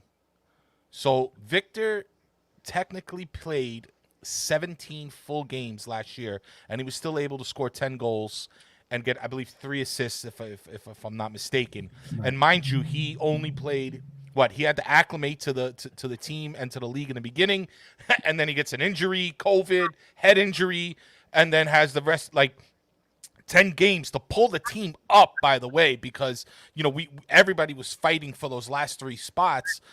So he did all that in, I think it was 1,500 minutes, when our average full-time players were doing about 28. So 17 games, first time in Italy, coming off of injuries, 10 goals, 3 assists. And they all came at the end of the season And they all in the came last mostly- 7 matches of the season. Right. So I thought that was interesting. So, Rafa, without further ado, please. Who's So- your boy today? Fran kind of stole my thunder, so I'm going to go in another different route. Just like he stole your drip. It's all right. It's all right. I'm gonna steal his crown. No, listen. Honestly, little barber feud. honestly, listen. You got some That's good right. drip too. That's right, Dom. You got some good drip too. I'm gonna give that crown to Fran, because ain't no way I'm spending as much as he spent on that Bologna. Hold on. Didn't you top it with the Voyello jersey? The maroon Yes, I did. No, but that was for. Listen, this Berlone jersey, right? It's in special edition, what have you. That Voyello maroon jersey has been there's only 13 of them in the whole world, and I got one, so I'm spending the money on that. You know what I'm saying? Crazy. That jersey's fire. And that's a Francini jersey too. I gotta believe it was a real. I don't know. Anyway, we're getting off topic. I'm giving the crown to him temporarily. I bought a knockoff, by the way. I have a Berlone, but I bought a knockoff. $35. Thank you very much. Looks great. What a Canal Street. Go on. So I was gonna obviously the obvious pick is Osimhen. I was gonna say Insigne and maybe Insigne, Di Lorenzo, Meret, because for me, I'm always about our players going off, winning, and coming back. Right? Look at what happened with Diego Maradona when he won the World Cup. He came back to Naples and won the Scudetto, and his morale was here. You know what I mean? Insigne's morale has to be high. He's got to be as confident as ever coming into the season, because he not only scored 2 goals at a European tournament, or an international tournament rather. He scored a very important goal against Belgium, the game winner. Tira Gid. I know, Tira Gid, obviously. This guy's going to be more focused and ready than ever this season, despite everybody's chatter about the contract and what have you. I, in my heart, am not even slightly worried about it. It's going to happen midway through the season. If it doesn't happen this transfer market, he could sign whenever he wants. He could sign tomorrow, or he can sign before Christmas. It doesn't matter. Whenever he signs it, he will sign it. But I'm going to go off a different path, and I'm going to say, for me, the standout this season, and I'm officially on the train, is going to be Luciano Spalletti, because I fully believe that, and you guys know, I was a big advocate for Gattuso. I didn't want him to leave. I was not the happiest that Spalletti came in. I didn't think that it was the right fit. I thought it was a sideways move, what have you. But to be very fair, I never really studied him like I should have before making those assumptions. And now that I've studied him, seen what he could do in the preseason matches, but also studied his history, like Vincenzo said, with Dzeko and Icardi, Capocannonieri. Not only that, but also his defenses weren't too shabby either. 17 clean sheets with Handanovic twice, and one of them was top the league, and the other one was tied for second. You know what I'm saying? Also, this is the best team that he's ever walked into in his entire career. Even those Roma teams in the beginning of his Roma career with Totti and those guys. For me, this team is better than that team, and he has real contenders here. You know, he knows it too, right? And even despite the left back and midfield situation right now, Dem is injured, but he's not injured for that long. He'll be back. You know, he's got Lobotka in shape. He's just like Gattuso when it comes to I think intensity. I mean, I think Gattuso takes him in intensity a little bit, but he's got intensity, but he's also got smarts that Gattuso did not have. With all due respect to Gattuso, because he's my favorite manager of all time, Napoli. Gattuso, for me. Wow, still. really? Rafa is to Gattuso what I am to I'm a Elmas. Gattuso, dude. I'm a Gattuso guy. I'm a Gattuso guy. For me, Gattuso did more than just win a Coppa Italia for us. He got players that were losing their way back on track, and that's big for me because it's big. I always knew Gattuso wasn't going to win a Scudetto with us. I always knew this could be the only season, but I also kept in the back of my mind that this guy's prepping these players for the future. I think we lost our host. I don't know what happened, but I think that he has really prepped these players for the future, and Spalletti has that intensity, but also the smarts. And I really do think with Victor Osimhen fully fit and with the team that he has, man, at his disposal, Lozano, Politano, that's another big thing. Politano covering for Lozano too. And you know, just I think he's the it factor. I think he's the guy that gets us over the hump. And I was always the guy saying, "Oh, Spalletti's not going to win us a Scudetto." He might be able to win us a Scudetto. And I'm not saying this season, but I'm saying he might be the guy to do it. So for me, Spalletti's the big factor here. Just to jump on that real quick, he's also out to redeem himself too. You know, he's out. He wants to make a statement. Mm-hmm. You know? He got dropped out of Inter. He wants to come back now, and you know he wants to win something probably more than ever right now. So well, he's been in the Italian game. He's been in the Italian game for how long? And what does he have to show for it? 1 or 2 Coppa Italia with Roma, and yeah, a bunch of Champions League finishes. But really, what else? You know, he won titles in Russia, but he's never won a title in Italy, and he needs to get that done. What a better team to do it with than with Napoli. Absolutely. You know what I mean? He'll go down as. Forget about it. This guy's gonna go down as a coach, a legend coach for us. You know, anybody who comes into the city, right? And you know what I mean? Like, forget about it. He's gonna have 5 pizzas in his dedicated. But this might be the guy. This might be the guy to teach these players. Yo, block all that shit out of your head.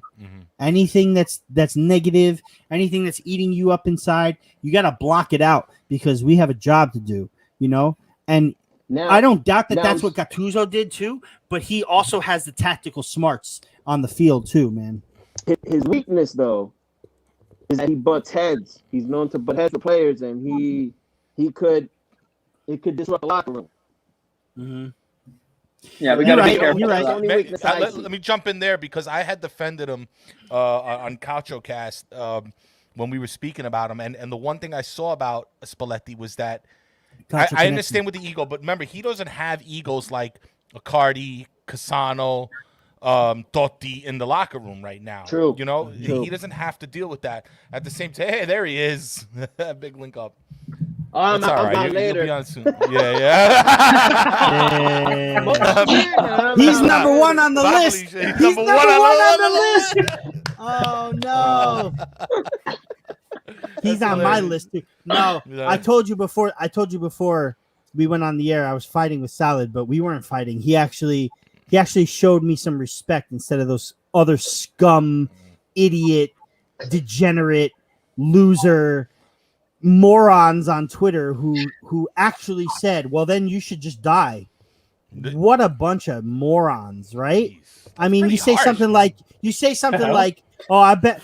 Well, you must have missed it. You say something like, "I bet my life that Messi wouldn't win, that Barcelona wouldn't win 50 to 75% of the titles that they won without Messi, that they would still win it if they didn't have him." And everyone's like, "Well, maybe you should just die then. Maybe you want to bet your life. Maybe you should just die."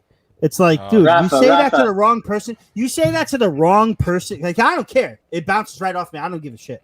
I'm good. I don't let that bother me ever. But you say that to the wrong person, man. And you could really end someone's life like that, dude. Like, that's a real thing. You know what I'm saying? Or you get your jaw broken, too. I'm just Or you saying. get your jaw broken. Right. Come say it to my face. In I'll give you my address. 24. No, I'm not giving you my address. No. Hard body karate You'll up get in the here. jerseys. But what I'm sprung, saying is Salad likes to All right, argue, but Salad brings respect to the. I think he's on your list. I know, Dom, he's on your list. You ain't gonna disclose it, but I'll disclose it. He's number one. But you not. I don't think you're fighting because of it. He just has his opinion. Nah. It's all love. It's How all about love. this? How about this? We'll He's my have. boy. That's my boy. Sure. Listen, he wants to come up here. This is what we'll do one day. We're gonna set up an episode. We're gonna have a parlay between Dom and Salad up on here, up on the rant, and we'll have a lovely rant. And I'll just sit back like this, and I'll let you guys go out on mine. But we'll do it. But I want to get real quick into my. I want my answer too. No, but here's the thing. No, it's okay because here's the. It's funny. I had put this banner up because I saw a quote today. And I think it's perfect for this question. But today, was it Gigi De Cagno? He said today, when players sign long contracts, they tend to sit down and not play with the usual determination. He was talking about Lorenzo Insigne. If those who don't know, Gigi De Cagno, he was our coach in 2001 to 2002. Finished 5th place in Serie B with Napoli. So my answer is going to be Lorenzo Insigne as well because granted, we're going to need Ozinem to do his thing. We're going to need Zielinski. Definitely, Pete, I'm all with you, with Zielinski. And the center back, again, is going to play a vital role. Lozano, certainly. So nobody, everybody here had great input here. But here's the thing. Like, for me, if Insigne, if we're going to deal with all this drama right now with these contracts and this and then ADL is that and blah, if I got to deal with all this shit, Insigne better come onto that field like a goddamn tiger, okay? You won Euros. You'll probably get your contract extension. At the very least, you're going to play to the end of the season at the worst, I need him to be the captain of this team like the way he's supposed to be. I can't take half a season. Gattuso's gone, okay? So Baba is gone. Gattuso was a guy that pushed this team. Gattuso was a guy that he gave this team back their attitude, and I like that. That's what I'm going to take the most out of him. But I need Lorenzo Insigne to make sure this team is gelling. He has to do, but not just the skill, the Tita G's and the kicks and the assists, which I know he can do, and the penalty kicks. I'm convinced already. But I need to be convinced that he's going to be the leader of this team, and he's going to make sure everybody is gelling. I don't want no sulking from him. I don't want no hands throwing up. He has to be the man of this team. All right, he is a son of this city. He's been on this team forever. He is the captain of this team, and he has to act accordingly. And he has to make sure that all the pieces are fit in a sense that he has to make sure that, well, I should say, when he's on the field, he's delegating, making sure all the pieces are doing what they're supposed to do. And I really want to see big things from him as a leader this year. I don't need him to score 20 goals.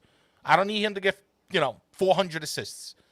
Yes, he'll be involved in the gameplay, but I want this guy positive. I want him tough, and I want him to keep the grinta on the team. And I want to make sure that all the pieces, all those guys that you mentioned today, that this panel mentioned today, that they're doing their job, and it has to start not only from our coach, but from our captain. So for me, Lorenzo Insigne, he's going to be the guy I'm really watching because I have the faith in everybody that you guys say, guys. But I want to see him be that leader that I know he can be, that he should be, and that what the city deserves. And if we do that and this team gels, I think we'll see some fireworks. I think we do become Scudetto contenders, I'll be honest. And like I said, what Sereno said, like sometimes you hear the president, he speaks all business sometimes. And I think what he was trying to say was that I would have liked to hear De Laurentiis say, we're going to go try to get that Scudetto for the city. We're going to go try to bring a trophy. Not I'm going to balance the budget and I'm going to do this, and that. Like, we know already, okay? ADL, you won the financial trophy. You won already. You won. Put your ego aside and start thinking about the city a little bit and bring a trophy home. That's the only thing that's going to validate him. It's about time we bring something home to the fans. They do deserve it. And I'm not crazy about everything they say, but they do deserve it, man, because we have been sitting back here for a long time waiting for something to happen, and let's get it done. And I think everybody needs to have that attitude, and it does start from the top, and I'd like to see a little bit more of that. So. I just want to piggyback off of something real quick, Biz, before we move to the ending topic here. I think that I was also pulling for Italy, especially at the very end, for a little bit of a selfish reason, and the Napoli in me, and that was mainly because of Insigne, obviously. Not only because like I love him as a player, he's definitely my favorite player growing up so far. Might be my favorite player, of all time when all said and done. But the reason that I was pulling for him so hard specifically is because he's come up short with this team on so many occasions. Whether you look back to Champions League, 3-way tie with Arsenal and Dortmund, we go out on goal difference. You look at the 17-18 Scudetto push, we just miss it. You look at this UCL push, we just miss it. And then if he just misses the Euros, it's like, damn, what do I have to do to get through that? What do I have to do to jump that last hoop? And he did it with Italy. So now I'm hoping that he comes in, like you guys were saying before, his morale's high. He just won with Italy. Like that's a huge thing. Now he can come into Naples and maybe boss it even more than he has previously. And maybe him and his mentality are just in a different state at this point now that he won. And like I said, not that I want him to be, some cocky jerk, but, maybe swing it around a little differently than you were before. It might have changed him. Yeah, I'm a big proponent of when you go off and win elsewhere, you come back and you're just like, you want more. You did it with the nation. Now you got to do it with the city, man. You just have to. And for him, it would mean so much more than just a player playing it. Like, there's a lot of people out there that say things like, winning with your nation is like so uplifting. It's you play for your national team because of pride. You play for pride. You play for the shirt. You play for the country. It means more to some players because they're playing with pride, and the club is just a paycheck, really. But when you think about it, for players like Koulibaly, it's a similar to the Milwaukee Bucks who just won the NBA title. You have Giannis and his buddies over there who've been together for how many years and finally did it. You know what I'm saying? And none of them are probably from Milwaukee, but you got Koulibaly who's been there for how many years? You have Mertens who's been there for how many years? You've got all the guys that have come and gone that have tried and failed in the Scudetto sense. And now the remaining guys are still here saying, you know what, we got to do this for them. We got to do this for the city. But Insigne is from there. And the only thing that would mean more to Insigne than winning a Euro or potentially a World Cup in 22 with Italy is winning the Scudetto with Napoli or winning the same trophy Maradona won with Napoli. Because these are things that people really dream of, man. It's not. I mean, when I was a kid, I dreamed that I was on Napoli and scored the winning penalty kick. I had a dream that I was on the Mets and hit the winning home run. Like that was my dream. Yeah, let's go Mets. I was my dream growing up, and it's my kid's dream to play. Your dad, you think I should play for Italy or USA? Well, what if Italy don't call me? Should I go with the USA? And it's like these are things that kids dream about. You can't tell me Insigne wasn't dreaming about that, man. You can't tell me he wasn't. So for me, it's so big that these players went off and won and are coming back now. And I really hope that Osimhen or Koulibaly goes off and has a good tournament and wins their trophy. You know what I'm saying? Either Nigeria or Senegal. And wins that trophy and comes back. Yo, I'm a champion in my country. I'm going to do this in Naples too. Although I don't think it's much of a stretch to say that for most Neapolitans, winning the Scudetto would mean more than winning the World Cup or the Euros. Absolutely. Anybody like to add anything about Insigne before we move on here? I don't want him to lose his cool and get a red card, even though it wasn't granted. It wasn't deserved the red card. I don't want to see him lose his cool and get kicked out of a game, and then that costs us the game. I want him to be a leader and be tough. But I also want him because the role of a leader also is to keep the guys cool when tensions get high and there's a possibility someone could get ejected or get a card. So I don't want him to be the first person up in the ref's face like he did last season. But like you said, I want to see him have that championship, that world championship mentality too. Like. He needs to, the butterfly should be gone. The butterflies in his tummy should be gone. He's like, I'm a champion now. I won on the European stage, and we're going to get this done for sure. Like, he needs to be on his game. This team usually has that family feel to it. But I think with Italy winning the Euros, you really saw that family feel with them. They weren't maybe as good on paper as some of the other teams, arguably. Obviously, you could argue Spain, you could argue Belgium, you could argue England, you could argue France, whatever. But the fact that they were such a tight-knit group really made a difference for them and pushed them to get over the line. So I'm hoping that Dilo, Insigne, and Medet can take this experience that they just had with Italy and bring it to Naples. And I want to see these guys like really enjoying each other's company. I think that that'll help us prevail in the end because, again, we could be going into this season and you can make the arguments there's 2 or 3 teams maybe that are better than us on paper, like Juve, like who knows? Somebody could argue Inter, or people could argue Atalanta because of Gasperini's system and the familiarity they have with him over these years. So I think that Napoli and Italy can be used side by side here a little bit going into this season. And I just hope that the pros that we saw with Italy are carried over into this team and can carry us over the line. Yeah, and I see. So what Lewis had said, you can say the same thing about. It says Chris's. I'm thinking maybe he's saying Juve's, Bonucci and Chiellini. Anyone else on the Italian squad is not sure this logic makes sense. He's saying referring to players coming back after winning. My thing is that Bonucci and Chiellini been there, done that. They won 9 straight Scudetti. You know what I'm saying? And they feel like they possibly have done everything that they, aside from winning a Champions League, they've even been to 2 finals, 2 Champions League finals. So that's an accomplishment also. Losing in the Champions League final is you're still a finalist. You're still second best in Europe. I think maybe for the team, for the fact that Insigne, Di Lorenzo, and Medet are coming back champions on a team that's actually really like competitive and will compete for the Scudetto is big for them. Yes, Spinazzola won, and when he comes back from injury, he's going to be raring to go. Yes, Barella won. Inter's going through what they're going through. Yes, Chiesa had a very big Euro, and he's going to be fired up. But again,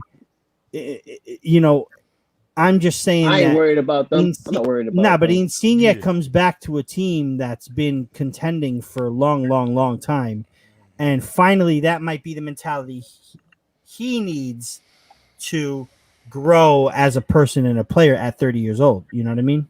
Right. Not for anything, all the guys, I'd like to chime in. Yeah. Okay. Go ahead. Okay. Right in, please. I don't want to sound like a broken record, but we're about 15 to 20 million euros away from having 3 starters on a European Championship team. So if Napoli brings in Emerson Palmieri, we have 3 out of 11 4. that won. Starters. I mean, three starters that won the Euros. And also Emerson won a Champions League. I mean, he didn't really partake too much in that campaign, but 3 he accomplished the feat. Yeah, right. Exactly. So just wanted to add that, like, that would be pretty amazing if, when you think about it, especially when you say it, it sounds pretty unreal. So let's hope that happens, right? That's right. And think about that. Like, who would have known that? Like, all right, fine, Meret didn't get that much time, but still, with the arrival of Emerson, if he does come, I mean, Sereno, like, when you put that in perspective, 4 nationals from the Italian team on Napoli, man, now that, you got my juices flowing now, I'm like, wow, yeah, that's right. Like, we have 4, not to mention how many of our players. 2 on that back line. 2 on the back line. Yeah. You got and it would be 2 on our left side. Right. And don't 2 forget, on the left side, right? Right. If we get Emerson. 2 on the left side. And it should have been 5 with Politano and that mess that happened over there. So, come on, man. You're looking at like half of Italy's national team. Bernardeschi made his penalties, so.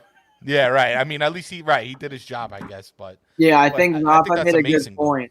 I think Rafa made a good point, though. Out of all the players that are leaving Italy to go into their respective clubs, I think that Insigne, Di Lorenzo, and Medet are arguably in the best spot. Obviously, Barella, you can't really argue his situation. His isn't great. But obviously, Bonucci, Chiellini, and Chiesa, as you could argue, is just as good as Napoli's because they've been there, done that. They're aging, but they're champions, so they always have a winning mentality. They're always going to be hungry. That's just instinct for them. And most pro athletes, that's the instinct. But yeah, like Rafa was saying, we could be in the best spot in terms of returning champions. Argued with you, right? Because Chiesa, he fixed he wasn't saying Chris, he was saying Chiesa.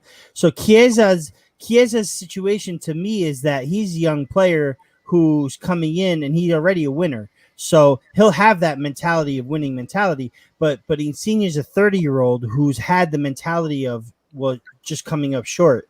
And now this is what he needed for his change in mentality. And I think that if there's a player that this impacts more than anyone on the Italian national team, it'll be Insigne for Napoli. It just makes the most sense to me. I don't think anybody else on there has had, because again, only 4 players from Juventus. There's only, I think there were also like 3 Atalanta players. Like the team was so evenly spread out between Serie A clubs and players playing outside of Serie A. And for me, Insigne was the one who needed that the most, and play good too, because he didn't play bad. A lot of people are saying that outside of Napoli, a bubble and in Italy are saying that Insigne didn't really have much of a factor in the Euros. I strongly disagree. I disagree huge because I think that he was such a key component. I don't think you could have started anyone else. That's why he started all the games on the left. I mean, despite the one game they sat everybody for Wales, he was the key on the left side. Him and Spinazzola on the left. Man, him and Spina. Woo! Yo, tell me Spina didn't remind you of Gulam. Spina, Jorginho, and Insigne didn't remind you of Gulam, Jorginho, and Insigne with Napoli. That team looked just like Napoli in 2017, man. Very much. The only bad game Insigne had about Gulam. Go ahead, Peter. I'm sorry. The only bad game Insigne had was against Spain, but yeah, basically the entire team played. Most of the team played bad. That was their toughest. That was their toughest that's right. draw. That was the championship game in my eyes. Was Spain, because when I told Rafa, I was like, "What Italy? We have to be careful with is this high press because." Even when we did the 4-3-3, that was what gave Napoli a lot of trouble. I was like, this is going to give Italy a lot of trouble, and it did. So to me, once we beat Spain, I was pretty confident we were going to be able to take the chip. So I think that was their biggest challenge. It was nice to avenge 2012. Absolutely. Oh, for sure. Absolutely, guys. Even it was nice to avenge. It was nice to avenge 2017. That too. Even if you look at the way Insigne has been looking in the preseason in some of these games, he just He looks very similar to last season because last season we kind of played through him a lot and we played on the left side a lot. We favored the left a ton when it came to attacking. But it just looks like we're going to play through him again. But he just looks different this year. And now the fans, I feel there's going to be – How about that assist to Elmas in the preseason? That was crazy. Jeez, man. Yeah. I mean, it was the distance was short, but the fact that he was able to see that and time it and thread that in that little space, it's not an easy thing to do, and he made it just look so casual. I think there's going to be a stigma between the fans and him this season where every time the ball touches his foot, I think the fans are going to expect a little bit of magic. That's the feeling that I've gotten from the summer games so far and the little that he's played. But that could be because he won the Euros. It could be because of the goal he scored against Belgium. I don't know what it is. He's world class now. He's world class. Every time he touches the ball, we're gonna expect world class. Bro, you saw what who was it? Talk Sport named him the #1 left winger in the whole world over Neymar, over a ton of other players. Me and Vincenzo have had that conversation in the past. We've been saying that for the last couple of years since Mane took a dip. It's hands down. I think the closest thing we've seen to Insigne was peak Hazard at Chelsea, but he's dipped, and I think that's the closest. I think that's the closest comparison, even in style of play, that you can make. Yeah. One thing we haven't talked about, just the last point. Okay. He coined an actual word. Yes. Okay, in the dictionary, like Dante Alighieri, and now we have Lorenzo Insigne. Okay, this guy is coining words. So think about that. Not many players can do that. Affect the culture like that. That's a permanent effect. He's coining words. He's gonna coin your girl. Oh, hey, he's married, isn't he? Damn. He's coming. Shit. No, not in Vincenzo, just in general. I'm about to say, like, damn, bro. I thought we were all friends here, man. No. I just meant my wife's 2 feet taller than him, but whatever. It'll be like so is his it'll be wife. like Lord Farquaad. Yeah, there you go. with Fiona. So is his wife. His wife's 2 feet taller than him too. Hey, Oh, man. what can you Sign do? me up. Sign me up. But anyway, guys, listen, we are coming to the 2-hour mark. I want to cut out of here soon. But real quick before we do, I'd like to see if go around the room. Maybe put up your plugs, guys. If you have any shout outs, we'll start with Peter. We'll start with you, and then we'll kind of work our way clockwise, and then we'll all. Let's get we'll to know wrap the up and get out of panel. here. Let's get to know the Yeah, panel. Peter Scala, quick plug, quick shout out. Follow me at pscala11 on Twitter. I pretty much just talk about Napoli, Mets, and a little bit of wrestling. That's Yo, Pete Scala is my boy. That's right. Although I'm more of an AEW guy. I know you're a WWE guy. But I'm trying. Dude, I'm trying. So Marco Cubani Donofrio, myself, and Vinny from Milan Club, Milan Weekly Pod. We're looking to start a more regular like cultural wrestling podcast, and it's me and Vinny WWE against Cuba AEW. I can't get it. I'm trying. I can't get into it. I'm trying. Just last thing, I haven't cared this much since the CM Punk 2011 stuff. All right. Fair point. You know what? So I want to. So hold on. Somebody asked a question. If there was a cage fight between ADL, I want to answer this. It's all the way up. Somebody asked, and Michael, I think that was you. I promised I'd answer it, guys, real quick. So now that you mentioned WWE, last question, short answers. Agnelli versus ADL in a cage fight. Oh my Who God, wins? ADL would destroy him. Agnelli versus ADL. Yeah, inbreds are not very strong, so I think ADL wins. Agnelli, Dom, the Juve, there we go. I'm ADL. ADL's pretty old, man. He's up in age, bro. Yeah, but he's from Napoli. He might have a weapon. I don't know. Like ADL and Agnelli's the would pull off a backstabber. savage move. He'd hop into like a Fiat and just ram Agnelli with it. His own company. Agnelli will play dirty because he's a backstabbing. He'd slap that caterpillar off his forehead and hop on a Vespa. ADL. Put it back into its cocoon. If we can get Tommy in there. Yep. If we can get Tommy in there to throw some espresso in. Burn his eyes. No, you know what? Tommy would be his source of a comeback, like his second win. When ADL's flat on his back and Agnelli's climbing the ladder slowly or climbing the cage slowly, Tommy will be like, "Oh, presidente, prendi cafe," and then he'll take a sip of the coffee and get up and grab him and catch him and beat him down. God. This is Raff and Raff After Dark, by the way. This is when we get vulgar. This is just what we do. This is usually reserved for backstage. When we hit the 2-hour mark, yeah, exactly. When we hit the 2-hour mark, there's no holds barred. Yeah. The women are coming. I can feel it. I can feel it coming next. Vincenzo, talk to us. Hey, you can reach me. You see my tag there at Vinbertillo. You can talk to me about Napoli, Calcio, UFC, movies, whatever you want. I'm an open book, and we're all one big family here. So, and I just want to say thanks again for having me on. It's a real honor, guys. And it's what a great group here. You know, this has been a great group. Boss Fan 36. ADL wouldn't show up to that fight. You'd want image rights. That's great.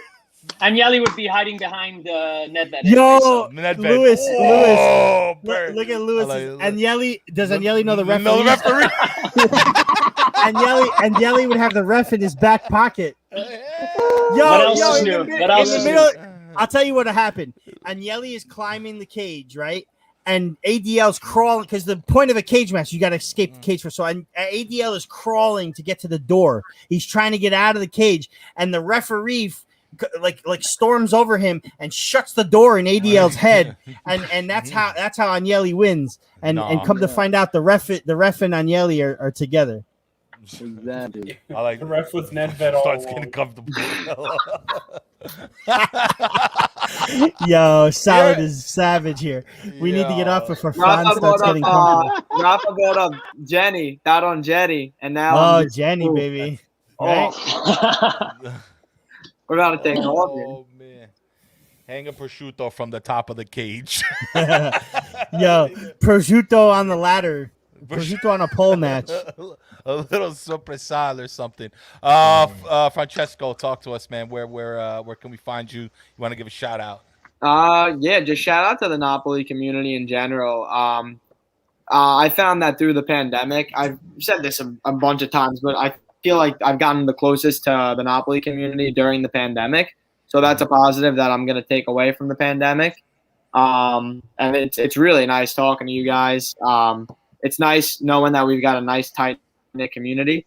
I feel like when you see other teams, other fans of other teams, like especially the big Prem teams, they don't really get this, this authenticity and this realness between, fans, just because there's so many of them that it's tough to divide like this. So yeah, just shout out to the whole community. Thank you guys for having me on. This has been a lot of fun.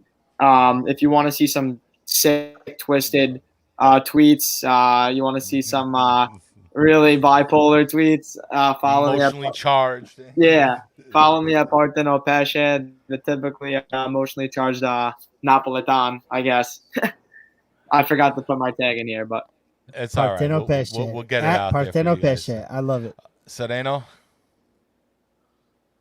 right, let me unmute here. Okay, I just wanted to say thanks, guys, again for having me on. It's always fun being on the rant.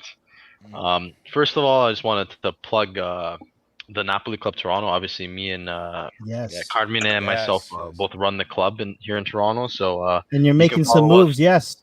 Yeah, some big moves, big moves. You just got a new spot to do meets, and we're having our first meet actually, Napoli Venezia on the 22nd. So why don't you tell them where it is? Tell them where it is. Yeah, the name so of the spot. it's at Resto Bar Cafe in Brampton. I think it's Kenview. I don't know the address off by heart, but you can search it up on Google Maps. And you can follow us on Napoli Club Toronto on basically every single social media platform. So like Twitter, Instagram, and Facebook. And then personally, you can follow me on Twitter at Sere_GreenOlive. I tweet occasionally, but I can get a little bit heated around Napoli games, and sometimes I get in trouble. But don't I know it? On that. Dude, right.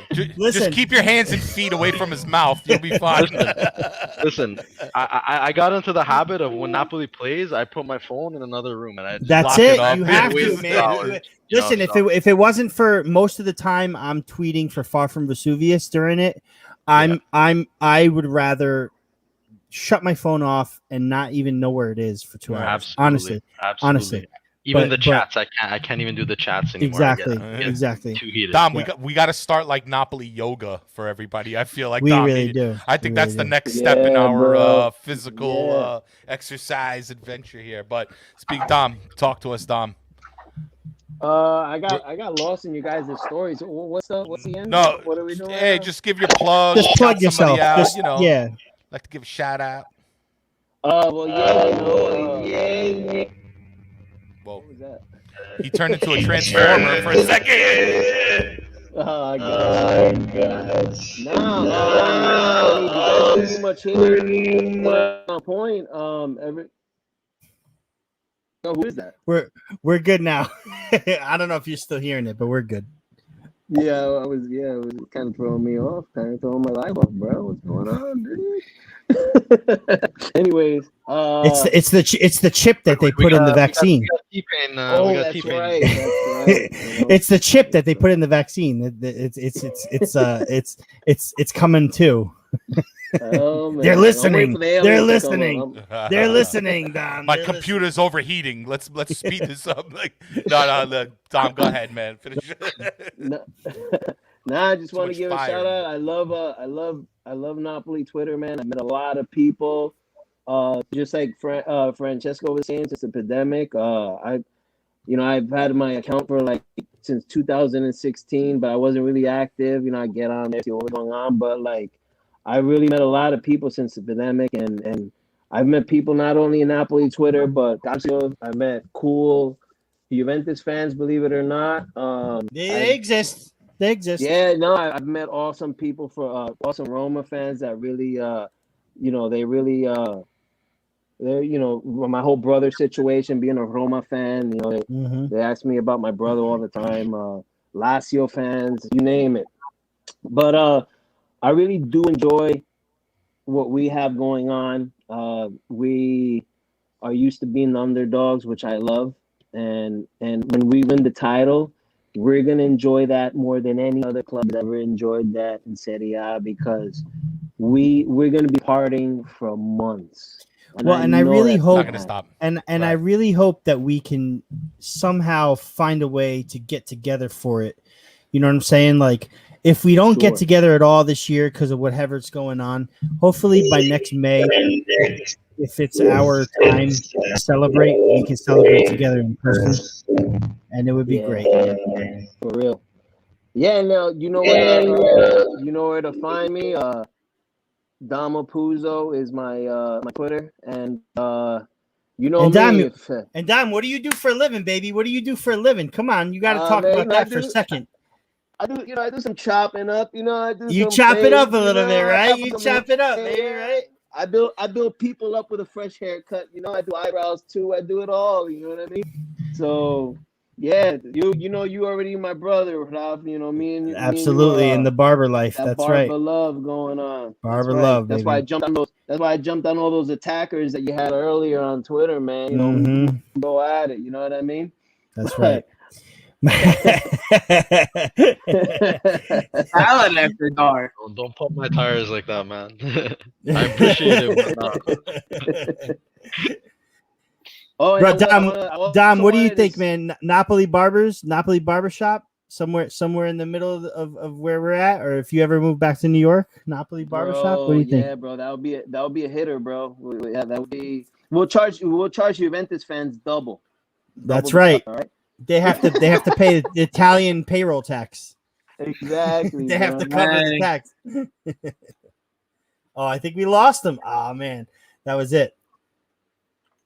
And then there was Dom. Guys, let's go before the transformer noise gets us. All right. Thanks again to everybody in the panel. Is that my mic? I don't think so. Sure.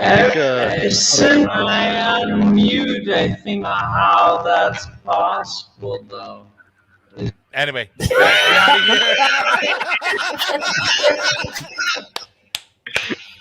We out here, guys. Peace and love. Forza Napoli. All right. Forza Napoli. Forza Napoli. Forza Napoli.